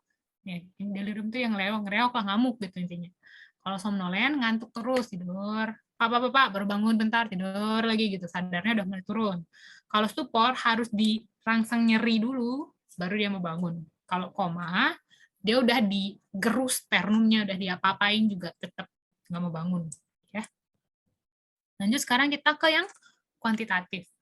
Yang di kuantitatif itu ada dibagi menjadi 3 bagian. I, verbal, sama movement atau motor. Ya ingat tadi motor itu apa? Bergerak, ya kan? Berarti respon gerakannya dia gimana. Tuh. Mata, verbal, sama gerakannya gimana. Itu dibagi menjadi, kalau mata itu ada 4 kriteria, paling makin gede makin bagus. Kalau verbal itu ada 5, kalau motor itu ada 6. Ingat 4, 5, 6. Jadi makin turun makin nambah 1 sehingga poin maksimalnya adalah berapa? 15. Poin maksimalnya 15 ya. Nah, kalau misalnya 15 itu berarti bagus. Kalau misalnya 12-13 itu masih cedera ringan. Kalau misalnya ditotalin nih jumlahnya. Misalnya skor matanya 4, skor verbalnya 4, skor motornya 4, 4, 8. Oke. 4 juga deh, 4, 4, 4. Berarti kan tuh 16. Masih 4, 4, 12 deh. Misalnya 4, 4, 4, 4 berarti 12. Oh, berarti dia masih cedera kepalanya tergolong ringan gitu. Karena skor GCS-nya masih antara 12 atau 13. Dibilang kalau misalnya dia cedera berat, kalau misalnya itu sampai 8, di bawah 8 ke bawah itu udah masuk ke cedera berat. Tuh, oke. Kita bahas sekarang kalau gitu respon-responnya ya. Kalau misalnya buka mata spontan dalam artian dia kan orang kalau sadar tuh ya buka mata gitu kan. Jadi spontan aja berarti dia skornya I-nya kita kasih skor 4 gitu. Kalau misalnya dia kita panggil baru buka mata berarti skornya 3. Kalau misalnya kita gerus sternumnya baru dia buka mata berarti dia skornya 2. Atau kalau misalnya kita gerus-gerus nih sternum tuh ini ya digerak-gerak gitu, itu dia masih nggak ngerespon, Berarti skornya tuh 1. Nggak ada skor 0 ya, skornya 1 paling kecil. Terus kalau verbal itu kalau skornya 5, berarti itu dia kayak orang kompos mentis ya. Jadi sadar kalau misalnya diajak ngobrol, nyambung, ditanyain apa yang terjadi, masih bisa menjelaskan dengan tepat gitu. Kalau 4 itu udah kayak orang disorientasi, jadi udah nggak nyambung kalau diajak ngomong.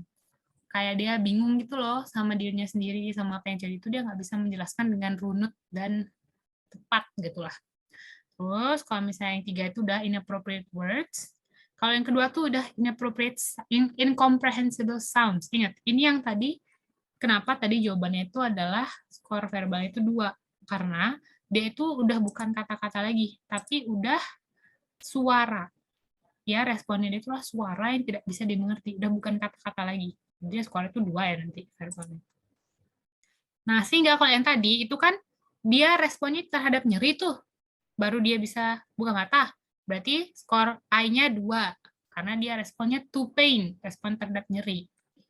Terus verbalnya tadi, karena dia bisa memberikan respon verbalnya itu cuma suara yang tidak dapat dimengerti, itu berarti skor verbalnya 2 juga. Ya. Terus kalau motor responsnya tadi, dia fleksi ketika kita aplikasikan nyeri. Ya, itu berarti skor movement-nya 4. Flex to withdraw from pain. Jadi misalnya kita aplikasikan nyeri, dia responnya adalah gerakan fleksi. Tuh. Itu berarti dia responnya 4. Ini memang harus dihafalin aja. Ya, memang harus dihafal-hafalin aja, dibaca-baca aja, ntar bakal hafal kalau udah dibaca terus. Ya. Nah, jadi itu ya cara nentuin skor GCS itu basically seperti itu.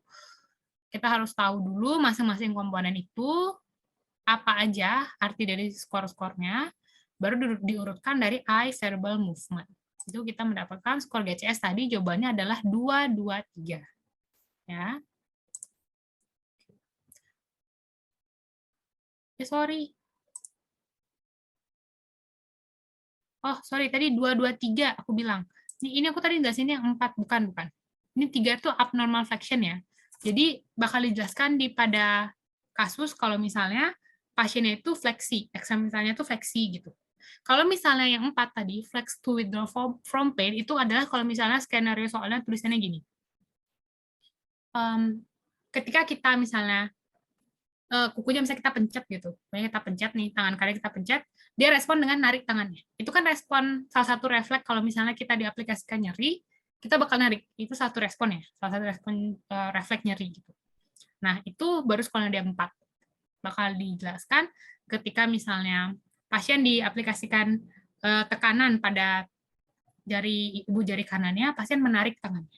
Itu baru skornya 4. Tapi tadi nih, kalau cuma ditulis ekstremitas fleksi, itu berarti pasiennya dari datang itu udah fleksi dia. Udah fleksi gini, deh. Itu berarti dia masuknya ke skornya yang 3. Jadi jawabannya 223. Ya. Oke, kita lanjut dulu. Nah, kalau kita ngomongin kesadaran, itu bakal ada juga, kita bakal bahas juga sedikit tentang kayak gimana kalau misalnya kesadarannya turun. Jadi termasuk ke sinkop sama shock ya. Kalau sinkop sendiri itu ada keywordnya. Kita nggak perlu, nah ini kayak yang aku bilang tadi, kita cuma nggak perlu hafal terlalu banyak, yang penting kita tahu kata-kata kuncinya aja untuk bisa jawab soal. Sinkop itu kata kuncinya adalah, sinkop itu kalau misalnya dia hipoglikemi ya biasanya, sehingga kata kunci di skenario soal, di vignette, itu akan dibilang bahwa pasien itu misalnya, pasien perempuan 25 tahun datang ke RSGM untuk melakukan pencabutan gigi.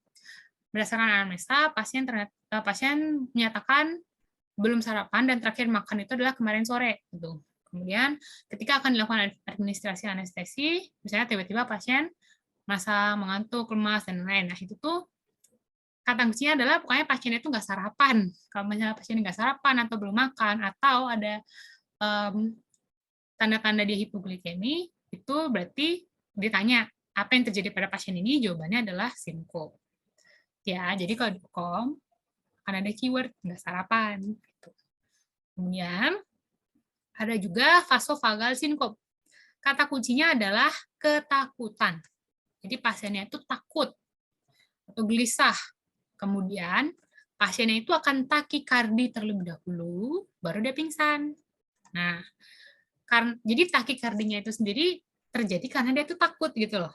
Jadi misalnya dia nervous gitu kan, dia takut, habis itu dia jadi meningkat, ininya pulse-nya meningkat, sehingga dia menjadi takikardi, itu akan jadi elevated heart rate atau denyut nadi yang meningkat itu akan memicu refleks vagal daripada pasien. Ketika terjadi refleks vagal, itu tubuh akan berusaha menurunkan heart rate pasien tersebut yang tiba-tiba naik ya. Tubuh itu bakal berusaha menurunkan sehingga dipingsanin deh pasiennya. Gitu. Itu simpelnya gitu ya. Jadi itu yang disebut dengan refleks vagal. Dipicu karena adanya elevated heart rate atau meningkatnya denyut nadi atau takikardi. Kenapa pasien takikardi? Karena dia takut gitu. Jadi itu kalau di UPAM kata kuncinya adalah pasiennya itu ketakutan. Kemudian takikardi dulu baru dia pingsan. Gitu. Oke. Lanjut ke orthostatic hypotension. Orthostatic hypotension itu adalah pasiennya itu pingsan karena berubah posisi secara tiba-tiba. Biasanya terjadi pada pasien tua, ya. Itu terjadi pasien tua. Kenapa? Karena pada posisi tertentu, misalnya pasiennya udah umur 70 tahun, terus jadi dental chair, kita posisikan secara supine, secara supinasi, kemudian setelah itu tiba-tiba pasiennya langsung disuruh berdiri, itu pasiennya bisa pingsan. Kenapa? Karena pada posisi atau misalnya pada posisi semi fowler bisa pasiennya bisa tiba-tiba pingsan. Yang menyebabkan orthostatic hypotension itu adalah dalam tanda kutip darahnya ngumpul di kaki gitu gampangnya ya. Atau kalau bahasa ilmiahnya itu adalah karena dampak atau efek dari gravitasi menyebabkan darah itu bakal lebih banyak menggenang lagi. Lebih banyak bakal ngumpul di bagian lower extremities atau ekstremitas bawah kaki. Gitu ya. Sehingga efek tersebut akan menyebabkan venous return menurun. Venous return ke jantung menurun. Kalau VR-nya turun, otomatis nanti cardiac output-nya juga menurun. CO-nya juga turun. Sehingga akhirnya tubuh tuh merespon dengan menurunkan arterial pressure. Itu yang menyebabkan pasien itu bisa nggak ngerasa berkunang-kunang, pusing, terus malahan pada kasus-kasus tertentu bisa sampai pingsan. Maka dari itu, kalau pada pasien tua, kita habis misalnya ngerjain pasien ekso, pasiennya udah umur 65 tahun, itu jangan setelah selesai ekstraksi udah gigit tampon, jangan langsung disuruh, ya Pak silakan pulang, jangan. Tapi biarin dia duduk dulu. Jadi kayak diubah dulu posisinya pelan-pelan. Kalau misalnya dari supine, rubahnya pelan-pelan, pelan-pelan, pelan-pelan, sampai baru akhirnya benar-benar tegak, terus baru pasiennya dikasih, disuruh duduk dulu, santai lah 5-10 menit, baru dikasih turun dan jalan biasa untuk mencegah ini ya hipotensi ortostatik. Nah, terus kemudian kita bakal bahas tentang shock.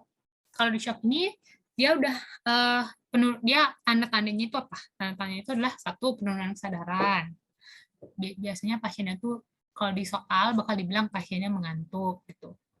Kemudian akan ada juga keterangan objektifnya yaitu penurunan tekanan darah secara drastis. Tekanan darahnya turun drastis dan tiba-tiba, kemudian akan ada takikardi, karena kompensasi dari tekanan darah yang turun itu, tubuh berusaha untuk memenuhi tetap kebutuhan darah ke seluruh tubuh, sehingga dia takikardi, jadi dipompa lebih cepat. Kemudian akan takipneu juga, atau nafasnya itu bakal jadi kencang. Itu karena otak kan tadi tuh TD-nya turun kan, aliran darah ke otaknya juga ikut turun, sehingga otaknya kekurangan oksigen, karena yang bawa oksigen ke otak darah gitu. Makanya takipneu karena otaknya minta O2 oksigen gitu ya. Nah, kemudian kalau untuk shocknya sendiri itu ada 4 ya, ada 4 jenis. Neurogenik, kardiogenik, anafilaktik atau sepsis, sama hipovolemik. Misalnya aku bagi berdasarkan kenapa dia bisa sampai shock gitu. Pada dasarnya, shock itu akan terjadi kalau misalnya ada penurunan perfusi ke organ-organ vital. Nah, kemudian itu tapi kenapa bisa sampai turun? Kenapa bisa sampai hipoperfusi? Nah, itu berbeda-beda alasannya berdasarkan shock-shocknya itu. Kalau shock neurogenik itu berarti saraf jantungnya yang rusak. Jantungnya nih oke, tapi sarafnya yang rusak. Kalau misalnya aku kasih percontohan motor. Nih, motornya ini oke, tapi kabel-kabel, motor pakai kabel nggak sih? TV deh, TV-nya ini udah bener, TV-nya ini nggak rusak, tapi ternyata kabel-kabel di dalam TV-nya itu ada yang putus gitu, atau misalnya ada yang bermasalah, sehingga mau nggak nyala TV-nya? Enggak gitu kan. Sekalipun TV-nya bener nih, yang masalah tuh kabelnya gitu. Itu maksudnya. Jadi jantungnya tuh oke, tapi yang mengalami masalah atau kerusakan itu adalah syarafnya. Sehingga pada akhirnya tidak bisa berfungsi dengan maksimal juga. Akhirnya nggak bisa memompa darah dengan optimal ke otak, ya udah hipoperfusi pada otak gitu. Bisa shock ya. Terus kalau misalnya yang kardiogenik nih, kabelnya oke, TV-nya yang bermasalah. Itu. Jadi syarafnya oke, tapi jantungnya yang bermasalah. Kalau anafilaktik atau akhirnya dia shock gitu. Akhirnya dia sama aja hipoperfusi terus bisa shock. Kemudian kalau yang anafilaktik atau sepsis itu basicnya adalah sama ya. Jadi adalah vasodilatasi perifer gitu. Karena kalau sepsis kan karena ada inflamasi tuh. Kalau misalnya anafilaktik itu adalah responnya respon karena reaksi alerginya, sehingga akhirnya terjadi vasodilatasi perifer yang berlebihan, sehingga akhirnya terjadi dekompensasi hemodinamis yang menyebabkanlah itu sama hipoperfusi dari organ vital. Akhirnya dia bisa shock. Kemudian kalau hipovolemik intinya adalah penurunan volume darah. Jadi biasanya pasien-pasien mungkin dia ketebas parang gitu, darahnya ngocor gitu kan, dia kekurangan darah, dia lama-lama bisa shock karena sama aja menyebabkan hipoperfusi pada organ-organ vitalnya. Begitu. Oke. Sekarang contoh soal tentang kesadaran ya. Nih, apakah diagnosis dari kondisi tersebut? Perempuan 26 tahun datang ke RSGM untuk melakukan pencabutan gigi. Pasien belum pernah melakukan pencabutan gigi sebelumnya dan merasa gelisah. Ketika akan dilakukan injeksi anestesi, pasien mengeluh pusing dan lemas, dada berdebar-debar. Tekanan darah 100/80, frekuensi nadi 110, diagnosis kondisi tersebut berarti kira-kira apa yang paling mungkin? Oke, kita ke slide. Ya, yuk, slide-nya udah bisa dijawab.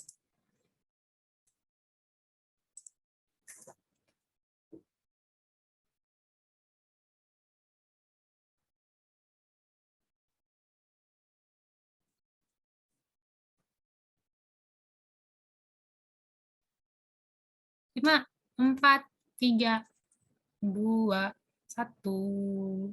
Yuk. Ayo.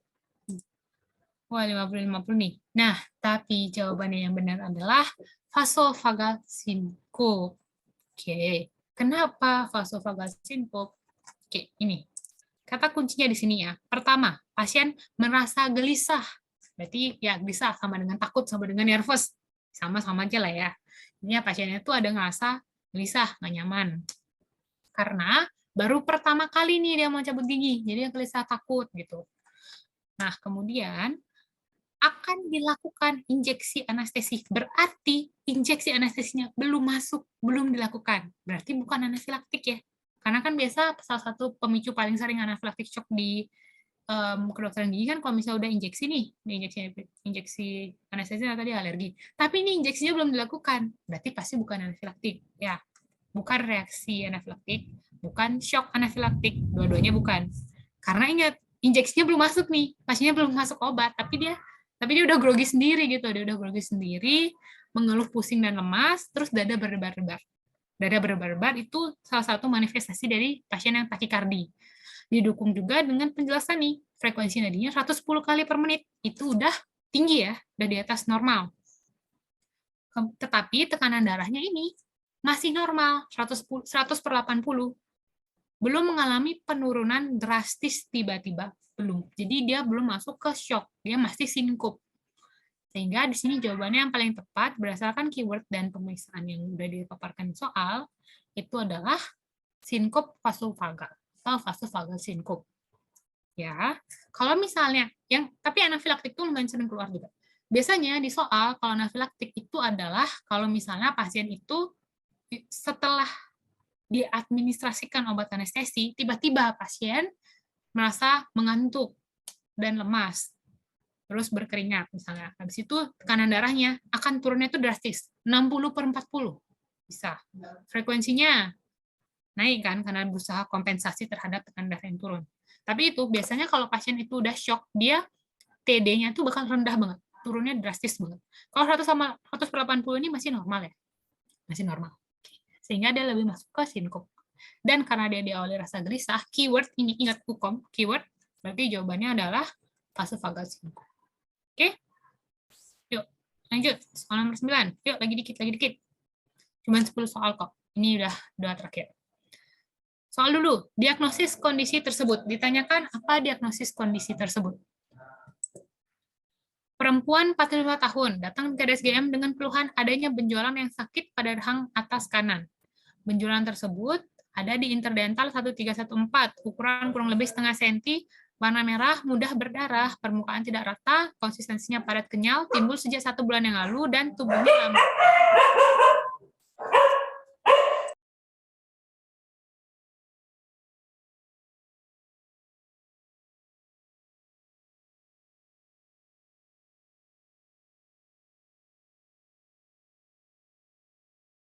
Oke, lanjut. Kemudian, pemeriksaan histopatologi menunjukkan gambaran massa berkapsul yang dilapisi epitel berlapis gepeng. Stroma terdiri dari proliferasi fibroblast, kapiler, infiltrasi sel radang yang didominasi, ini typo, yang didominasi oleh sel plasma dan giant cell. Diagnosisnya kira-kira apa?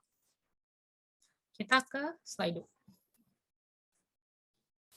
Oke, kita ke slide. Yuk, slide-nya udah bisa diisi.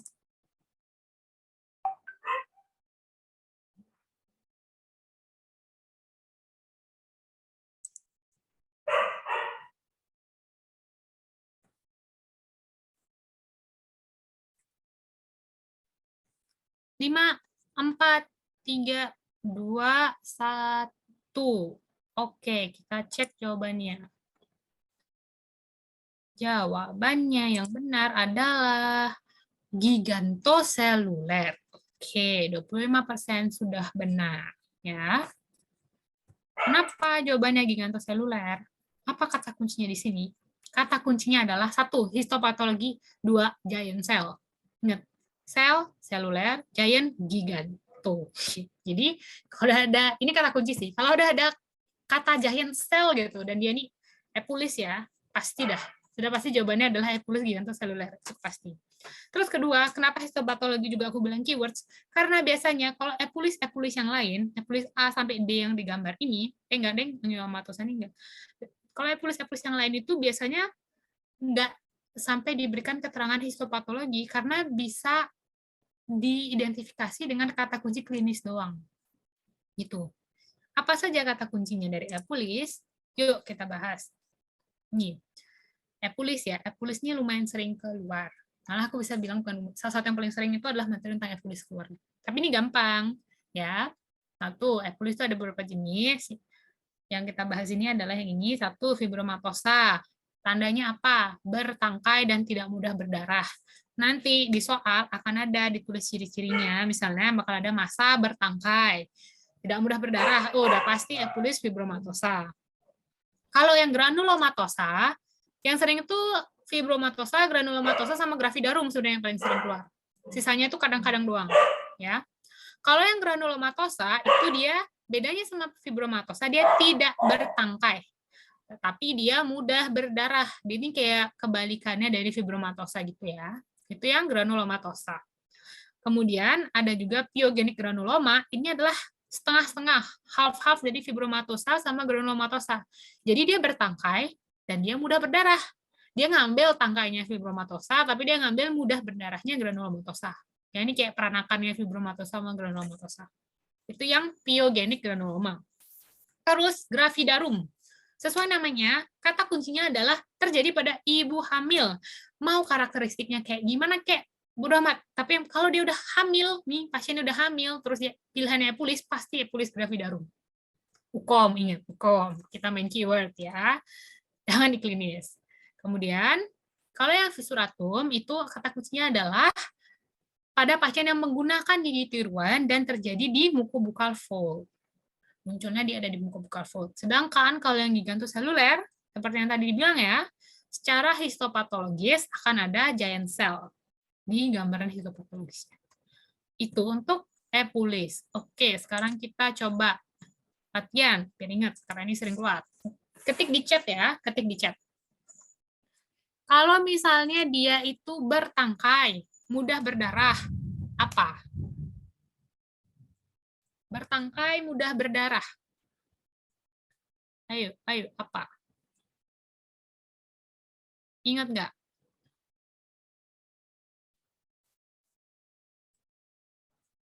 Betul, pyogenik granuloma ya. Kalau misalnya dia nggak bertangkai, mudah berdarah.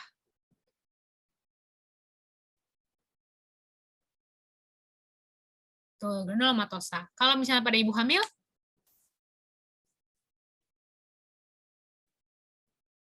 gravidarum. Oke, sip. Betul ya. Oke, kita lanjut ke soal terakhir. Yuk, semangat yuk. Terakhir nih, soal terakhir. Tata laksana yang ditanya ya, bukan diagnosisnya. Dia tanya adalah tata laksana dari kondisi tersebut.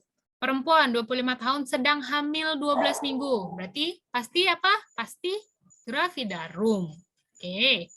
Dengan keluhan terdapat benjolan pada gusi di regio anterior rahang bawah. Pada anamnesis muncul sejak 2 bulan yang lalu. Tidak sakit tetapi mudah berdarah. Objektifnya terdapat benjolan berwarna lebih merah dari jaringan sekitar, itu di eritema, mudah berdarah, tidak ada nyeri tekan. Apakah tata laksana pada kondisi tersebut? Tata laksananya kita ke slide dulu. Yuk, scan slide-nya ya, kalau yang belum scan. Oke, udah masuk nih slide-nya, udah bisa diisi.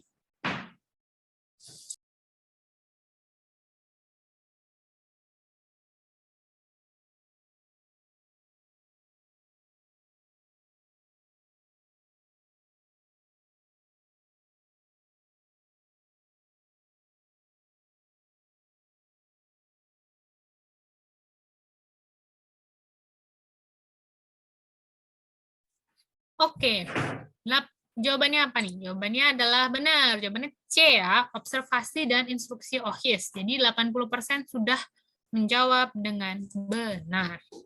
Kenapa observasi dan instruksi OHIS? Sebenarnya umumnya kalau epulis itu tata laksananya di eksisi. Umumnya.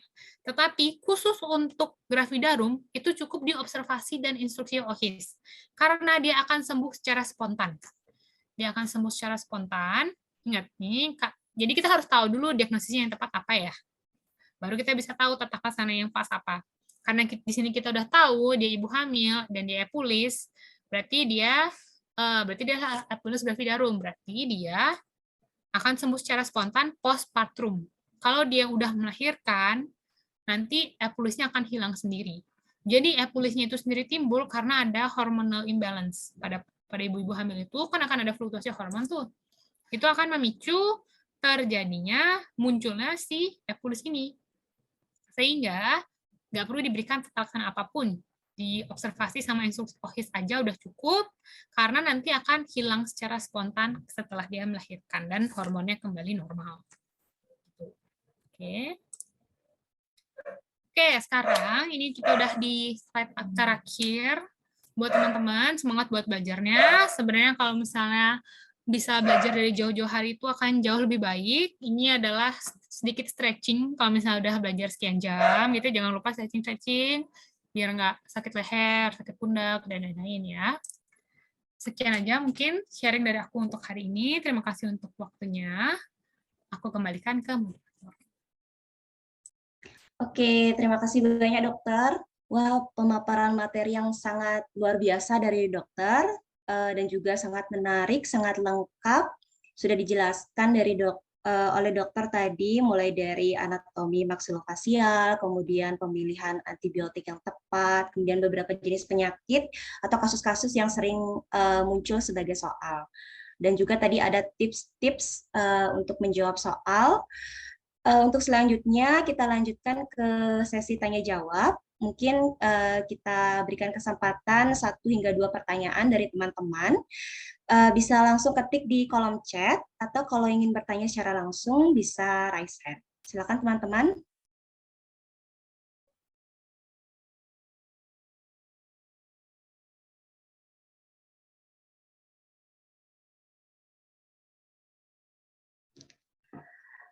Mungkin ada bagian-bagian yang belum dipahami, atau mungkin ada soal-soal, mungkin kemarin sempat latihan soal-soal, ketemu kasus yang belum bisa dipecahkan, mungkin bisa ditanyakan di sini, bisa langsung ketik di kolom chat, atau bisa ditanyakan langsung.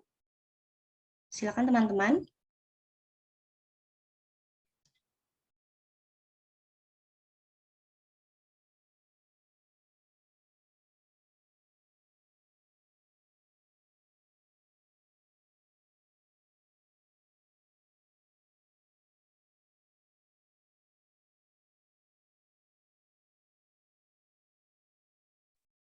Oke, ini sudah ada satu pertanyaan, Dok.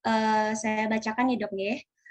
Pertanyaan pertama, Dok mau tanya, untuk gambaran kasus saat OSCE itu lebih banyak tentang apa ya, Dok? Mungkin bisa langsung dijawab, Dok. Oke, oke, terima kasih. Jadi untuk di OSCE itu sendiri soalnya ini aku mau bilang off the record tapi ini di record gitu ya. Jadi bingung. Jadi sebenarnya soalnya itu banyak banget juga. Kalau kemarin itu aku sempat belajar panduan untuk tips, misalnya tips untuk jawab OSCE itu 100 halaman. Itu untuk OSCE doang. Jadi sebenarnya materinya itu banyak banget. Dan kalau misalnya aku boleh bilang, kalau misalnya kita itu harus belajar CBT dan OSCE, kalau misalnya CBT-nya aja materinya kan udah banyak. Terus kalau OSCE-nya sendiri itu juga banyak banget. Sedangkan kita harus pelajari kedua-duanya, dan selisih untuk ujian OSCE sama CBT kan cuma 1 hari tuh. Jadi emang agak overwhelming sebenarnya kalau misalnya kita maksa untuk belajar semua. Jadinya biasanya ketika menjelang hari ujian OSCE itu kan ada kisi-kisi lebih spesifik yang keluar. Nah, kita cukup, kalau saranku tuh sebenarnya kita cukup pelajari dari kisi-kisi yang keluar itu karena eh, karena kalau misalnya kita maksa buat ngafalin ya, OSCE itu kan kita ngafalin basically karena harus per step by step banget. Dan sebaiknya OSCE itu ketika kita melakukan OSCE itu udah bukan dari otak tapi dari spinal cord. Maksudnya dari spinal cord itu berarti udah refleks. Sehingga itu sebabnya harus kita udah baca berkali-kali sehingga ya udah pas soalnya keluar udah nggak pakai mikir langsung chasisu saja emang karena udah hafal gitu. Maka dari itu untuk menghafal 100 halaman prosedur itu susah, termasuk alat dan bahannya juga harus dihafal. Nah, makanya saranku adalah nggak usah target buat ngafalin 100 halaman. Itu susah banget untuk dilakukan dalam waktu 1 bulan misalnya, yang singkat gitu. Susah untuk dilakukan dalam waktu yang terlalu singkat. Nah, jadi pelajari aja yang dari kisi-kisinya itu. Nanti kan ada menjelang hari-hari H itu bakal ada kisi-kisi yang keluar, pelajari dari kisi-kisinya itu aja. Terus habis itu yang kedua, kisi-kisi yang keluar itu again, namanya aja kisi-kisi. Bukan soal ya, bukan soalnya bocor, tapi kita bakal dengar-dengar akan ada spekulasi lah kayaknya apa yang bakal keluar ke sana. Nah, misalnya dikatakan di kisi-kisinya itu kemungkinan yang keluar adalah tentang rebasing. Prosto misalnya rebasing. Ya udah, saranku adalah pelajari itu spesifik, tapi tidak hanya rebasing. Kita belajarnya spesifik, tapi belajar juga relining, direct sama indirectnya dipelajari juga. Tapi rebasingnya juga dipelajarin gitu saya. Nggak usah belajar lagi sampai menyusun anasir gigi, nggak usah. Jadi sesuaiin aja sama kisi-kisi yang keluar, tapi luasin dikit untuk jaga-jaga seandainya yang keluar itu ternyata tetangganya gitu. Jadi sekitaran itu aja tapi pelajarannya. Nggak usah 1 buku, tapi jangan 1 halaman juga gitu maksudnya ya. Itu. Terus kalau kasus sama OSCE itu, kalau misalnya maksudnya departemen apa yang keluar, seluruh departemen keluar. Jadi IPM keluar, IKGA keluar, RKG keluar, IKGM keluar. Literally semua yang kita koasin itu akan keluar. Makanya dari itu akan overwhelming kalau berusaha dipelajari semua. Jadi nanti ya dari kisi-kisi itu aja sebenarnya udah cukup menurut aku. Itu sih kira-kira menjawab atau enggak. Oh, kasusnya itu simple by the way. Kasus-kasus OSCE itu simple dalam artian nggak ada yang mengecoh. Jadi akan dipandu untuk jawabannya obvious pasti ini. Jawabannya udah pasti pulpitis gitu, nggak mungkin dah pulpo gitu. Akan dibuat kasus-kasusnya itu obvious dan tidak mengecoh karena nggak boleh. Karena emang nggak boleh. Akan dibuat kasus-kasusnya itu kita bakal langsung ini tuh jawabannya ini. Gitu. Biar nggak, ya apa ya, biar nggak terlalu mengecoh lah. Gitu. Itu sih, apa-apa. Pasti bisa kok. Karena apa yang kalian pelajarin di koas, itu kok yang akan keluar. Yang penting selama ini kalian udah mengerjakan sesuai prosedur, kalian udah ikutin lecture tuh bener-bener, pasti bisa. Bisa. Oh ya, OSCE itu juga bukan cuma soal usaha ya, OSCE itu juga soal hoki. Sehingga selain belajar, jangan lupa untuk rajin-rajin sembahyang. Karena akan ada banyak faktor X yang mempengaruhi. Tuh, oke. Jadi kalau misalnya tiba-tiba grogi, atau kalau misalnya tiba-tiba dapat pengawas yang saklek gitu, itu bakal memperberat. Jadi berdoalah semoga jalannya dilancarkan. Gitu. Oke. Gitu ya. Oke, lanjut sekarang ke, aku langsung jawab aja kali ya. Oke, boleh dokter kalau mau langsung dijawab. Jadi kan ini ada pertanyaan tentang reaksi anafilaktik sama shock anafilaktik. Bedanya apa? Perbedaan utamanya itu sebenarnya gini. Kalau reaksi anafilaktik itu pasiennya masih sadar full. Ya, tekanan darahnya itu masih oke. Tapi mungkin dia takikardi. Mungkin dia udah ada kesulitan bernafas, itu masih masuknya reaksi. Tetapi kalau shock, itu dia udah sampai mengalami penurunan kesadaran. Ya, dia udah sampai tekanan darahnya itu turun drastis. Itu sih yang membedakan secara utama. Kalau misalnya shock tuh pasiennya udah bisa sampai pingsan. Kalau reaksi itu pasiennya mungkin masih bronkospasme aja, baru bronkospasme aja, tapi nggak sampai pingsan. Gitu. Ya, reaksi anafilaktik sama shock anafilaktik perbedaan utamanya lah. Utamanya adalah kalau shock itu pasti TD udah turun drastis, pasiennya udah mengalami penurunan kesadaran. Yang bahaya sih kalau shock. Kalau reaksi mungkin kalian masih bisa tangani. Begitu.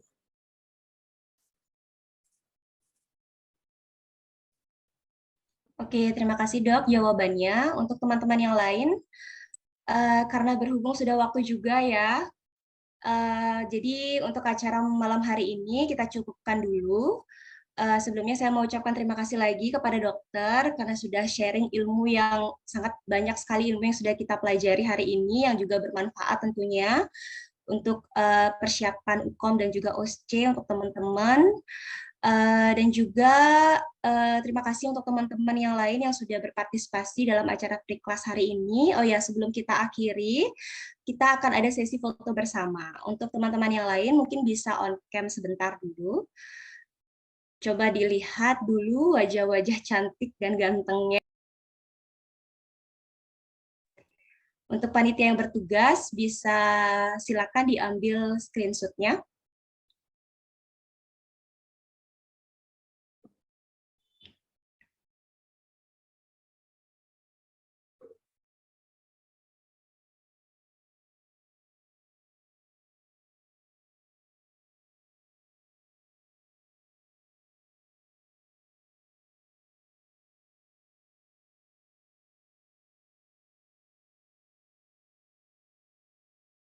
Oke.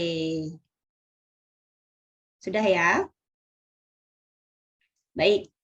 Terima kasih banyak dokter. Mungkin sebelum kita akhiri, ada kata-kata terakhir dari dokter. Silakan dok.